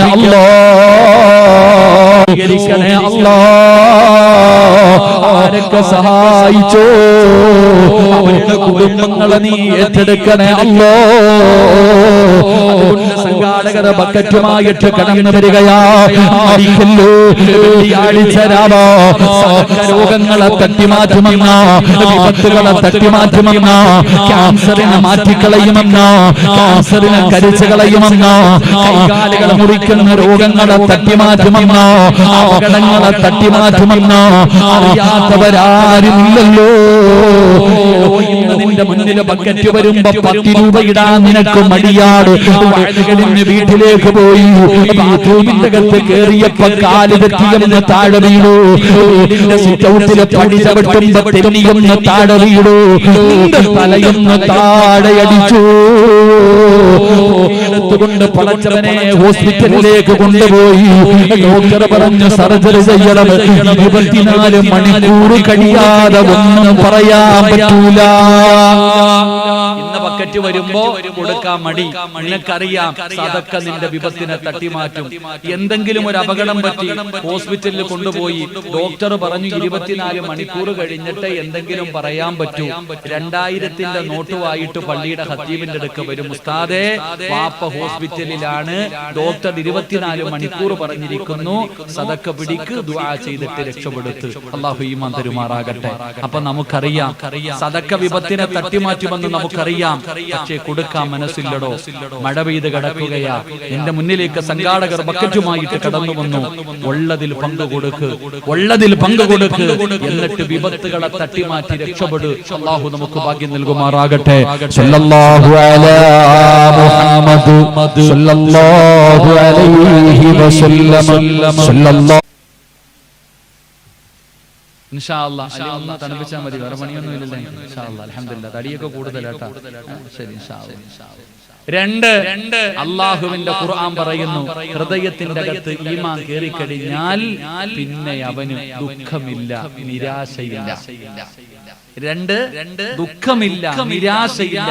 എന്ത് സംഭവിച്ചാലും എന്റെ പ്രിയപ്പെട്ട സഹോദരങ്ങളെ ആ മനുഷ്യന് ടെൻഷനില്ല.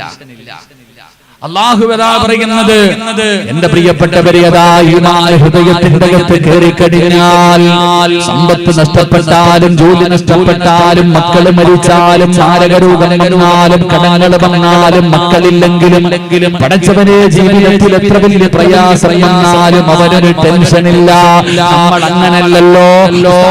നിസ്കരിക്കുന്നവളാണ്, ഖുർആൻ ഓതുന്നവളാണ്, വഅദിന് പോകുന്നവളാണ്, ഏത് നല്ല കാര്യത്തിനും സദഖ കൊടുക്കുന്നവളാണ്.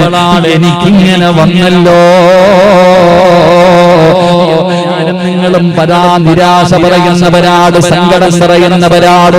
പലരും ചോദിക്കുമല്ലോ, ഉസ്താദ് 10 കൊല്ലമായല്ലോ, 5 കൊല്ലമായല്ലോ, ഇതുവരെ എനിക്ക് അല്ലാഹു ഒരു കുഞ്ഞിനെ തന്നില്ലല്ലോ, സ്വന്തമായിട്ടൊരു വീട് തന്നില്ലല്ലോ. നിരാശ വൻപാവവാ. പഠിച്ചു വെച്ചോ പെങ്ങള്, മക്കളില്ലാത്ത ഒരുപാട് പെണ്ണുങ്ങളുണ്ട്. അവർ പറയും, പടച്ചവനെ ഇനി മക്കളുണ്ടാകില്ല, നിരാശ. അള്ളയ്ക്ക് കഴിവില്ലേ, നിനക്കൊരു കുഞ്ഞ്. എന്തേ പടച്ചവനെ, എന്ത് കച്ചവടം, എന്ത് പടച്ചവനെ, എല്ലാത്തിലും തടസ്സമാണല്ലോ. എന്തേ ഉസ്താദ്, അക്കടെ ലാമിന അപ്പുറത്തൊരെണ്ണം ഉണ്ടടി, അക്കടെ ലാമിന അപ്പുറത്തൊരെണ്ണം ഉണ്ടടി, അങ്ങോട്ട് ആടി. ഓരോ കൊമ്പ് ചാടി ചാടി നടക്കാം. ക്ഷീണിക്കുമല്ലോ, ചാടി ചാടി ക്ഷീണിക്കുന്നൊരു വരും വരുമല്ലോ. എല്ലായിടത്തും ചാടി ചാടി ചാടി മടുക്കുമ്പോ തിരിച്ചു വരും. ഞാൻ ഒരൊറ്റ ഉദാഹരണം ചോദിക്കട്ടെ. എന്തുകൊണ്ടാ അള്ളാഹ് നമ്മളെ സഹായിക്കാത്തതെന്നറിയോ? എവിടെ അള്ളാഹ് സഹായിക്കണമെങ്കിലും ഒരു കണ്ടീഷൻ ഉണ്ട്. ചുമ്മാതെ അള്ളാഹ് സഹായിക്കില്ല. നിങ്ങൾ ചിന്തിക്ക്, നാളെ രാവിലെ 10 മണിക്ക് എനിക്കൊരു 2 ലക്ഷം രൂപ വേണമെന്ന് സങ്കല്പിക്കും. ഞാൻ എന്താ ചെയ്യാ?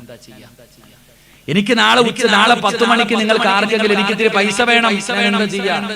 ഫോൺ എടുത്ത് വെച്ച് കിട്ടാനുള്ള എല്ലാ വഴികളും നോക്കും. അറിയുന്ന എല്ലാരോടും ചോദിക്കും, ഫോൺ വിളിച്ച് ചോദിക്കും, പൈസ ഇല്ല. നാളെ രാവിലെ നേരം കൊടുത്തു ഇറങ്ങി ഓടും. എവിടൊക്കെ പോകാൻ പറ്റുമോ എല്ലാ സ്ഥലങ്ങളിലും പോയി. 9:30 പൈസ കിട്ടിയില്ല. എല്ലാ സ്ഥലങ്ങളിലും പോയിട്ട് കിട്ടാതെ അവസാനം പട്ടി ചന്തയ്ക്ക് പോയതുപോലെ തിരിച്ച് ഞാൻ വീട്ടിലെത്തി. വീട്ടിലേക്ക് വന്നിട്ട് വീട്ടിലിങ്ങനെ ചാരുകസേരയിൽ ചാരിയിരിക്കും. ക്ലോക്കിലേക്ക് നോക്കുമ്പോ 9:50, 10 മണിയാകാറായി. ആ സമയത്ത് ഞാൻ അവിടെ ഇരുന്നോണ്ട് വിളിക്കും, അല്ലാഹുവേ, പടച്ചവനെ എന്താ ചെയ്യാ? എങ്ങനെ 9:55 വരെ ഞാൻ ഇങ്ങനെ അലഞ്ഞു നടക്കും. അപ്പൊ അല്ലാഹയെ ഓർത്തില്ല. എല്ലാ സ്ഥലത്തും പോയി തെണ്ടി തിരിഞ്ഞിട്ട് കിട്ടാതെ വന്നപ്പോ വന്നിരുന്നിട്ട് വിളിക്ക, അല്ലാഹുവേ ഒരു വഴി കാണിച്ചു തരാം, നിനക്ക് ഓലക്ക കിട്ടുക സമയത്ത്. എന്നാ ഞാൻ എന്ത് ചെയ്യണം? രാവിലെ സുബഹി നിസ്കരിച്ച് വീട്ടിൽ നിന്ന് പുറത്തിറങ്ങുമ്പോ തവക്കൽതു അലല്ലാഹ്, ഒരു വഴി കാണിച്ചു തരണേ അല്ലാന്ന് പറഞ്ഞ് ഞാൻ ഇറങ്ങിയിരുന്നെങ്കിൽ എപ്പോഴേ എന്റെ കാര്യം നടന്നേനെ.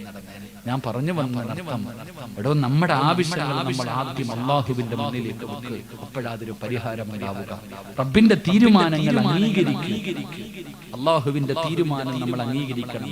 ഈ പറഞ്ഞതിനർത്ഥം മഹാന്മാരുടെ മഖാമുകളിൽ പോയി ദുആ ചെയ്യരുതെന്നല്ല, ഉസ്താദന്മാരുടെ മജ്ലിസുകളിൽ പറഞ്ഞു ദുആ ചെയ്യരുതെന്നല്ല. അങ്ങനെ കാണുന്നത് മഞ്ഞപ്പിത്തം പിടിച്ചവനെല്ലാം മഞ്ഞ നിറമായതുകൊണ്ടാണ്. അല്ലാഹു കാക്കമാറാകട്ടെ. ഞാൻ അങ്ങനല്ല പറഞ്ഞത്. എന്റെ പ്രിയപ്പെട്ട സഹോദരങ്ങളെ, അള്ളാഹുമായി നമുക്കൊരു ബന്ധമുണ്ടാക്കിയെടുക്കുക. നിരാശയില്ല, ദുഃഖമില്ല. അള്ളാഹുടെ തീരുമാനം. കടം വന്നോ? റബ്ബിന്റെ തീരുമാനം. ജോലി നഷ്ടപ്പെട്ടോ? അള്ളാഹുടെ തീരുമാനം. രോഗമാണോ? അള്ളാഹുടെ തീരുമാനം. കരഞ്ഞാൽ വല്ല കാര്യമുണ്ടോ? ക്യാൻസർ രോഗം വന്നവൻ നെഞ്ചത്തടിച്ച് കരഞ്ഞ എന്തെങ്കിലും ഉപകാരമുണ്ടോ? ഒരു ഉപകാരമുണ്ട്, നേരത്തെ പോകാം, അത്രയേ ഉള്ളൂ. എടാ, കടവുണ്ടോ? പെണ്ണുങ്ങൾ, ഉസ്താദേ വീട് പണി, ഉസ്താദേ വീട് പണി, പൈസ ഇല്ല. എന്നാ ഇക്ക ലോൺ എടുക്ക. നീയൊക്കെ പഠിക്കണം കേട്ടോ. നീ ആരുടെ ചരിത്രം പഠിക്കണം എന്നറിയ. ഇന്നത്തെ പെണ്ണുങ്ങള് എല്ലാണ്ണവും പലിശയ്ക്കാ വീട് കെട്ടുന്നേ. അല്ലാഹു കാക്കുമാറാകട്ടെ. ആമീൻ പറ, അല്ലാഹ് പറ, ആമീൻ പറ. നാലിച്ചക്ക് നീയൊക്കെ അള്ളാഹുവിന്റെ പ്രവാചകനായ ഖലീലുല്ലാഹി ഇബ്രാഹിം നബി അലൈഹിസ്സലാം തന്റെ ഭാര്യ പ്രസവിച്ചു കിടക്കുക, ഹാജറ ബീവി. ഹാജറ ബീവി റളിയല്ലാഹു തആല അൻഹ പ്രസവിച്ച് കിടക്കുമ്പോ പറഞ്ഞു, എടുത്തോളാം കുഞ്ഞിനെ. ഭാര്യയെയും കുഞ്ഞിനെയും രണ്ടുപേരെയും വിളിച്ചിട്ട് പറഞ്ഞു, വാ ഇറങ്ങ്. രണ്ടുപേരെയും വിളിച്ചു കൊണ്ടുപോയി മക്കയിൽ കൊണ്ടുപോയി സഫാ മറുവ എന്ന് പറയുന്ന 2 മലകൾക്ക് ഇടയിൽ മരുഭൂമിയിൽ കൊണ്ടുവന്ന് ഇറക്കി വിട്ടിട്ട് കുടിക്കാൻ ഇത്തിരി വെള്ളവും ഇത്തിരി ഈത്തപ്പഴവും കയ്യിൽ കൊടുത്തിട്ട് പടച്ചോനെ ഇബ്രാഹിം നബി തിരിച്ചു നടക്കുകയാണ്. എവിടെ? കൊടും വനത്തിൽ. ഒരു പറവ പോലുമില്ല, വന്യമൃഗങ്ങളുള്ള ആ കൊടുങ്കാട്ടിൽ കൊണ്ടുവന്ന് ചോര കുഞ്ഞിനെയും പ്രസവിച്ചു കിടക്കുന്ന ഭാര്യയെയും ഇറക്കി വിട്ടിട്ട് ഇബ്രാഹിം നബി മിണ്ടാതെ പോകുന്നുണ്ട്. ഹാജറ ബീവി ചങ്ങാതി എവിടെ നിന്ന് ചോദിച്ച്, എന്താ ഞങ്ങളെ വിട്ടിട്ട് പോകുകയാണോ? ഇബ്രാഹിം നബി ഒന്നും മിണ്ടിയില്ല. പിന്നെയും ചോദിച്ചു, ഞങ്ങളെ ഇവിടെ ഒറ്റയ്ക്കാക്കിയിട്ട് പോകുകയാണോ? ഇബ്രാഹിം നബി ഒന്നും മിണ്ടിയില്ല. മൂന്നാമത്തെ ചോദ്യം, സ്വന്തം തീരുമാനമാണോ അള്ളാഹുവിന്റെ തീരുമാനമാണോ? ഇബ്രാഹിം നബി പറഞ്ഞു, അള്ളാഹുവിന്റെ തീരുമാനം. എന്നാ തിരിഞ്ഞു നോക്കാതെ പൊക്കോളാം. എന്നാ നിങ്ങൾ തിരിഞ്ഞു നോക്കണ്ട, അള്ളാഹിക്കറിയാൻ ഞങ്ങളെ നോക്കാൻ പൊക്കോ. അതാ പെണ്ണ്. നീ എന്ത് ചെയ്തു? നിന്റെ ഭർത്താവ് പടച്ചവന് ഒരു സെന്റ് ഭൂമി പോലും ഇല്ലാത്ത നിന്റെ ഭർത്താവ് കഷ്ടപ്പെട്ട് എവിടെ നിൽക്കിയോ പൈസ ഉണ്ടാക്കി ഒരു 5 സെന്റ് സ്ഥലം വാങ്ങി. പടച്ചവനെ നീ അപ്പൊ പറഞ്ഞു, നമുക്ക് വീട് വെക്കണ്ടേ? ഒരു ചെറിയ പ്ലാൻ വരച്ചിട്ട് അവിടെ നിന്നും ഇവിടെ നിന്നും ഹലാലായ മാർഗത്തിലൂടെ സമ്പാദിച്ച സമ്പത്ത് കൊണ്ടൊരു തറ കെട്ടി. അൽഹംദുലില്ലാഹ്. പിന്നെയും നിന്റെ സ്വർണ്ണമൊക്കെ വിറ്റുപറക്കി. എന്റെ പ്രിയപ്പെട്ടവരെ, ആ മനുഷ്യൻ എങ്ങനെയെങ്കിലും ആ വീടൊന്ന് വാർപ്പ് വരെ എത്തിച്ചു. അപ്പൊ നീ പറഞ്ഞു, ഇത്രയും ആയില്ലേ, ബാക്കിയും കൂടെ ചെയ്യുവാണെങ്കിൽ എനിക്കും മക്കൾക്കും അതിനകത്ത് കയറി താമസിക്കാം. അപ്പൊ ആ മനുഷ്യൻ പറഞ്ഞു, പിന്നെ എന്റെ കയ്യിൽ പൈസയില്ല, ലോൺ ലോൺ എടുക്കായിക്ക, അല്ലെങ്കിൽ എന്റെ സ്വർണം തരാം, കൊണ്ടുപോയി പണയം വെക്കുക, എന്നിട്ട് ആ പലിശ പൈസ വാങ്ങിച്ചിട്ട് വീട് വെക്കുക. ഒന്ന് ആലോചിക്കുക. 1 സെന്റ് ഭൂമി ഇല്ലാത്ത നിനക്ക് 5 സെന്റ് തന്നതാരാ? അല്ലാഹ്. നിനക്ക് തറ കെട്ടി തന്നതാരാ? അല്ലാഹ്. വാർപ്പ് വരെ എത്തിച്ചതാരാ? അല്ലാഹ്. അപ്പൊ ഹറാമ് വേണ്ടായിരുന്നു. പിന്നെ ഒന്ന് ക്ഷമിക്കാൻ വയ്യ, ആർത്തി പെട്ടെന്ന് പണിയണം. എന്നിട്ട് വീട് കെട്ടിയില്ലേ? എങ്ങനുണ്ട് ഇപ്പൊ? അങ്ങനെ പലിശക്കകത്ത് വീട് കെട്ടിയിട്ട് എങ്ങനെയുണ്ട് താമസം? എന്നിട്ട് കുറ്റം പറഞ്ഞിട്ട് കാര്യമില്ല. അയൽവാസി കൂടോത്രം ചെയ്തത് കൊണ്ടല്ല നിന്റെ വീട്ടിൽ സമാധാനമില്ല. നീ ആലോചിക്കുന്നില്ല. ഞാൻ ഇങ്ങനെ ചിന്തിക്കാറുണ്ട്, ഈ പണയം വെച്ച പൈസ കൂടുതലാണോ കിട്ടുന്നത്, കുറവാണ്? എന്തിനാ പെണ്ണെ പണയം വെക്കണേ? ഞാൻ അതാ ചോദിക്കുന്നത്. ഈ പണയം വെച്ചത് കൊണ്ടുള്ള നേട്ടം എന്താ? പണയം വെച്ചിട്ട് പലിശ അടച്ചടച്ചു മുടിയും. അവസാനം ഒന്നുകിൽ അത് ഉപേക്ഷിക്കും, അല്ലെങ്കിൽ അതെടുത്ത് വിറ്റ്. അതിലും ആദ്യം കൊണ്ടങ്ങ് വിറ്റാ പോരെ? അത് ഹലാലല്ലേ? നിന്റെ സ്വർണം കൊണ്ടുപോയി നീ വിറ്റിട്ട് പൈസ വാങ്ങി ലാഭമല്ലേ ഉള്ളൂ? കാലത്ത് മേടിക്കണം. അതില്ല, കൊണ്ടുപോയിട്ട് പണയം വെച്ചിട്ട് ഇങ്ങനെ അടച്ചുകൊണ്ടിരിക്കും. ഖിയാമത്ത് വരെ അടക്കത്തേ ഉള്ളൂ. നീ ഓർത്തു വെച്ചോ. അല്ലാഹു കാത്തിരക്ഷിക്കുമാറാകട്ടെ. പലിശയിൽ നിന്ന് രക്ഷപ്പെടേണ്ടവര് രക്ഷപ്പെട്ടോ. നിങ്ങൾ ചിന്തിക്കട്ടോ. ഞാൻ ഒരു ചോദ്യം ചോദിക്കട്ടെ. പള്ളിയുടെ പണി നടക്കുകയാണ്. നിങ്ങളുടെ നാട്ടിലെ പള്ളിയുടെ പണി നടക്കാൻ ഒരു പലിശക്കാരൻ വന്നിട്ട് പറഞ്ഞു, പള്ളി ഞാൻ പണിത് തരാം, പള്ളി ഞാൻ പണിത് തരാം. ആ പലിശക്കാരന്റെ കയ്യിൽ നിന്ന് പൈസ വാങ്ങിച്ചിട്ട് പള്ളി പണിതാ നിങ്ങൾ ആരെങ്കിലും നിസ്കരിക്കാൻ പോവോ? എന്താ എല്ലാരും ഇങ്ങനെ നിൽക്കണേ? വെടികൊണ്ടതുപോലെ നിൽക്കാതെ മറുപടി പറയടോ. പലിശക്കാരന്റെ കയ്യിൽ നിങ്ങൾക്കറിയുന്ന ഏറ്റവും വലിയ അഞ്ചങ്ങാടിയിലെ പലിശക്കാരന്റെ പൈസ കൊണ്ട് പണമെടുത്തിട്ട് 2ാമത്തെ നില വാർത്തിട്ട് നിങ്ങൾ കയറി നിസ്കരിക്കാൻ പോവോ സമാധാനത്തോടെ? നിങ്ങൾ എന്താ വെടികൊണ്ടതുപോലെ ഇരിക്കണം? സത്യം പറ, പോവോ? ഒന്ന് പേടിക്കൂലേ? അത് അല്ലാഹുടെ പള്ളിയല്ലേ. നിന്റെ വീട് പിന്നെ എന്തിലാ? സ്വർണത്തിലാ പടുത. പക്ഷെ നിന്റെ വീട്ടിലെത്തുമ്പോൾ എന്റെ പ്രിയപ്പെട്ട സഹോദരങ്ങൾ, നിങ്ങളപ്പോ എന്നോട് വേണമെങ്കിൽ ചോദിക്കും, ഉസ്താദേ പിന്നെ ഉസ്താദ് തരുമോ പൈസ? ഞാൻ എങ്ങനെ വീട് കെട്ടും? നിന്റെ വാപ്പ എന്താ വീട് കെട്ടിയിട്ടാ പെണ്ണ് കെട്ടിയത്? ആലോചിക്കണ്ട അവിടെ. നിന്റെ വാപ്പായ്ക്ക് ഇന്നത്തെ ചെറുപ്പക്കാര് പറയുന്നത് പെണ്ണ് കെട്ടണം, വീട് കെട്ടട്ടെ ഉസ്താദ്, ആദ്യം വീട് കെട്ടണം എന്നിട്ട് വേണം പെണ്ണ് കെട്ടാൻ. ഞാൻ കൂടുതൽ പറഞ്ഞാൽ ചിലപ്പോൾ പറ്റൂല. അല്ലാഹ് ഈമാൻ നൽകുമാറാകട്ടെ. ദഹിക്കൂല നമ്മളിൽ പലർക്കും. ക്ഷമ വേണവടോ. പയ്യത്തിന്ന പനയത്തിന്ന അല്ലാഹ് സഹായിക്കും. അല്ലാഹ് സഹായിക്കും. അൽഹംദുലില്ലാഹ്. പലിശയില്ലാത്ത വീടിനകത്ത് കിടന്ന് സുഖമായിട്ട് ഉറങ്ങാമല്ലോ. പലിശ എന്ന് നിന്റെ ജീവിതത്തിൽ വരുന്നോ അന്ന് അല്ലാഹു നിന്നെ കൈവിടും. എന്നാണ് നിങ്ങൾ ചിന്തിക്കുന്നത്? നിങ്ങൾ എന്നാണോ ലോൺ എടുത്തത്, എന്നാണോ പലിശക്കെടുത്തത്, അന്നാ നിന്റെ വീട്ടിൽ നിന്ന് അല്ലാഹു ബർക്കത്ത് നഷ്ടപ്പെടുത്തിയത് പോയി. പിന്നെ ഇന്ന് വരെ നിനക്ക് സമാധാനം കിട്ടിയിട്ടില്ല, തികഞ്ഞിട്ടില്ല. അല്ലാഹു കാത്തിരക്ഷിക്കുമാറാകട്ടെ. അല്ലാഹു പലിശയിൽ നിന്ന് രക്ഷപ്പെടാൻ അല്ലാഹു നമുക്ക് ഭാഗ്യം നൽകുമാറാകട്ടെ. ഞാൻ പറഞ്ഞു വന്നത്, നിരാശ വേണ്ട, നിരാശ വേണ്ട, ദുഃഖം വേണ്ട. റബ്ബിന്റെ തീരുമാനം എന്താണെങ്കിലും അൽഹംദുലില്ലാഹ് നീ ക്ഷമിച്ചേ പറ്റൂ. കടം വന്നാ അല്ലാഹു വീട്ടിൽ തരും. നിങ്ങൾ ചോദിക്കും, കടം വന്നാ അല്ലാഹു വീട്ടിൽ തരും? അല്ലാഹു നമ്മുടെ കടം, ഞാൻ ഈ അടുത്തൊരു സഹോദരനെ കണ്ടു, ഉസ്താദേ 33 ലക്ഷം രൂപ കടവുണ്ട്, ഓൻ ചിരിച്ചുകൊണ്ട് നടക്കാം. ഞാൻ അത്ഭുതപ്പെട്ടു പോയി. റബ്ബേ, നമുക്കൊക്കെ ആണെങ്കിൽ ഉറക്കം വരില്ല. എടോ സഹോദര, കടം ഉള്ളവർ സൂക്ഷിക്ക്. എന്റെ പ്രിയപ്പെട്ടവരെ, നമുക്ക് നിസ്സാരമാ. അല്ലാഹു കടക്കാരായി മരിക്കുന്നവരെ തൊട്ട് കാത്തിരക്ഷിക്കുമാറാകട്ടെ. ആമീൻ പറയൂല? ആമീൻ പറയൂല? വിധങ്ങൾ മയ്യത്ത് കൊണ്ട് വെക്കുമ്പോ ചോദിക്കും, ഈ മയ്യത്തിന് കടമുണ്ടോ? ഒരു മയ്യത്ത് പള്ളിയിൽ കൊണ്ടുവച്ചാൽ നബിതങ്ങൾ ചോദിക്കും, ഈ മയ്യത്തിന് കടമുണ്ടോ? ഉണ്ടെന്ന് പറഞ്ഞാൽ പറയും, നിങ്ങൾ ആരെങ്കിലും നിസ്കരിച്ചോളാം. കടമുണ്ടെങ്കിൽ നിങ്ങൾ ആരെങ്കിലും നിസ്കരിക്കും. ഇല്ലെന്ന് പറഞ്ഞാൽ നബിതങ്ങൾ നിസ്കരിക്കും. നിങ്ങളുടെ പള്ളിയിൽ, അഞ്ചങ്ങാടി പള്ളിയിൽ ഒരു മയ്യത്ത് കൊണ്ടുവച്ചു. ഖതീബ് പറയുകയാ, ഈ മയ്യത്തിന് കടവുണ്ടോ? ഉണ്ടെന്ന് പറഞ്ഞിട്ട് ഉസ്താദ് എങ്ങാണം മാറി നിന്ന് പെട്ടി എടുത്തുകൊണ്ട് വീട്ടിൽ പോകാം. അല്ലാഹു കാത്തിരക്ഷിക്കുമാറാകട്ടെ. നിസ്കരിച്ചിട്ട് വല്ല കാര്യമുണ്ടോ? നമ്മൾ മനസ്സിലാക്കേണ്ടത് എവിടെയാ? പേടിക്കണം സഹോദര. അവന്റെ മയ്യത്ത് പോലും നിസ്കരിക്കരുത്. അവന് വേണ്ടി ദുആ ചെയ്തിട്ടൊരു കാര്യമില്ല. കടക്കാരന്റെ മയ്യത്ത് നിസ്കരിച്ചിട്ട് എന്ത് കാര്യം? അതല്ലേ മുത്തുനബി ചോദിച്ചത്. അതെങ്ങനെയാ മയ്യത്ത് കൊണ്ടുവെക്കും? ബാപ്പാടെ മയ്യത്ത് പള്ളിയിൽ കൊണ്ടുവച്ചോ, ഉമ്മയുടെ മയ്യത്ത് പള്ളിയിൽ കൊണ്ടുവച്ചോ. നീ ഇങ്ങനെ നടക്കല്ലേ പെണ്ണെ. ബാപ്പ നീ ചിന്തിക്ക്, ബാപ്പ നീ ബുദ്ധിയുള്ളവനല്ലേ. നിന്റെ മയ്യത്ത് പള്ളിയിൽ കൊണ്ടുവെക്കുമ്പോ ഉസ്താദ് എല്ലാവരും കയറി വരുന്നത് വരെ ഒരു ചെറിയ പ്രസംഗമൊക്കെ നടത്തും. കഫാ ബിൽ മൗതി വാഇല. കാരണം മരണത്തിനെക്കാളും വലിയ വഅലില്ലല്ലോ. ഉസ്താദ് ഇങ്ങനെ എല്ലാരും കേറിയോ? എല്ലാരും കേറി ഉസ്താദെ. അപ്പൊ ഉസ്താദ് പറയും, ഈ കിടക്കുന്ന മയ്യത്ത് നല്ല മനുഷ്യനായിരുന്നു. നിങ്ങൾ ആരെങ്കിലും ഈ മനുഷ്യൻ എന്തെങ്കിലും ചെയ്തിട്ടുണ്ടെങ്കിൽ പൊരുത്തപ്പെടണം. ഈ മനുഷ്യൻ ആർക്കെങ്കിലും 5 നയാ പൈസ തരാനുണ്ടെങ്കിൽ, ആരുമായിട്ട് ഹക്കടപാടുകളുണ്ടെങ്കിൽ നിങ്ങൾ മക്കളുമായിട്ട് ബന്ധപ്പെടണം. ഉസ്താദിന്റെ വാപ്പയല്ല കിടക്കണേ, ഉസ്താദിന്റെ വാപ്പയെ കിടക്കണേ. എടാ ഞാൻ പറയുന്നത് പള്ളിയിലെ ഖതീബ് വെറുതെ ഒരു പണി വാങ്ങിച്ചു. ഞാൻ പറയത്തില്ല, എനിക്ക് ഉറപ്പ് ഞാൻ പറയൂല. കാരണം എന്തേ? എടാ എന്റെ വാപ്പ മരിച്ച, എന്റെ വാപ്പാടെ മയ്യത്ത് പള്ളിക്കകത്ത് കൊണ്ടുവച്ചിട്ട് ഞാൻ പറയണം, എന്റെ ഉപ്പ ആർക്കെങ്കിലും പൈസ തരാനുണ്ടെങ്കിൽ ഞാനുമായിട്ട് ബന്ധപ്പെടും. ഞാൻ തരാം. പക്ഷെ ഇന്നത്തെ മക്കൾക്ക് അത് പറയാൻ പേടിയാ. കാരണം ആരെങ്കിലും വന്നാൽ ഇവൻ പൈസ കൊടുക്കണം. അത് പള്ളിയിലെ ഇമാമിന്റെ തലയെ വെക്കും. ചോദിച്ചാ പറയാം, അങ്ങാരോട് പോയി ചോദിക്കും. വേലി കിടക്കണ പാമ്പിനെ വലിച്ചു വെക്കുന്നത് പോലെ ഇങ്ങനത്തെ ചോദിക്കരുത്. അത് പറയേണ്ടത് മക്കളാണ്. സ്വന്തം മക്കൾ കയറി നിന്ന് പറയണം, ഇതെന്റെ വാപ്പ, ഇതെന്റെ ഉമ്മ, ആർക്കെങ്കിലും തരാനുണ്ടെങ്കിൽ ഞങ്ങളുമായിട്ട് ബന്ധപ്പെടും. അതുപോലും പറയാൻ പേടിയാ. ഞാൻ പറഞ്ഞു വന്നത് അക്കടപാടുകൾ സൂക്ഷിക്കണം. നബി സല്ലല്ലാഹു അലൈഹി വസല്ലം തങ്ങൾ പറഞ്ഞു, എന്റെ പ്രിയപ്പെട്ടവരെ, ചിലർക്ക് കടം പേടിക്കാൻ വലിയ മനസ്സാ. അങ്ങോട്ടും ഇങ്ങോട്ടും കേറി ഇറങ്ങി നടക്കും. ഫോൺ വിളിക്കും, സമാധാനമില്ല. വീടിന്റെ മുന്നിൽ വന്ന് കരയും. ഇവന്റെ സങ്കടം കേട്ടിട്ട് പൈസ കടം കൊടുക്കും.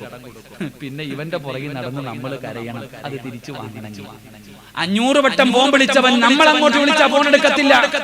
അവൻ പൈസ തരത്തില്ല. പറഞ്ഞ വാക്ക് പാലിക്കില്ല. അതാ മുത്തുനബി പറഞ്ഞത്, ഒരാളുടെ സ്വഭാവം അറിയണമെങ്കിൽ 3 കാര്യങ്ങൾ നോക്കിയാൽ മതി. അക്കടപാട് നടത്തി കഴിഞ്ഞാൽ പിന്നെ കൊടുക്കൂല. അങ്ങനെ ചിലരുണ്ട്, പൈസ ഉണ്ടെങ്കിലും കൊടുക്കൂല.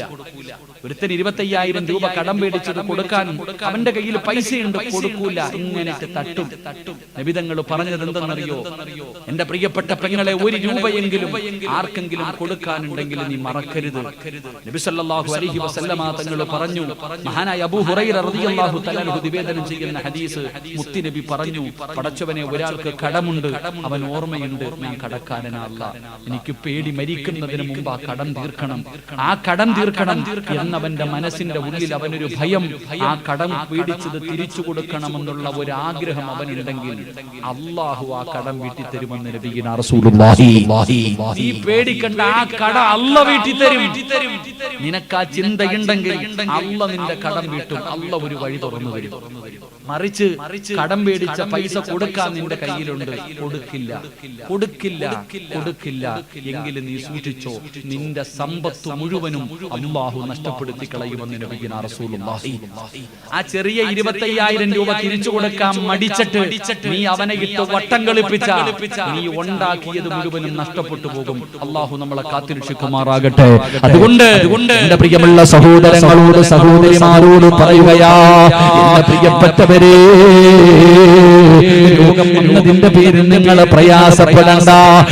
വെറുതെയല്ലോ, ഒരു മുള്ളുകൊണ്ടാ പോലും അല്ലാഹു നിന്റെ പാപം പുറത്തു തരുമല്ലോ.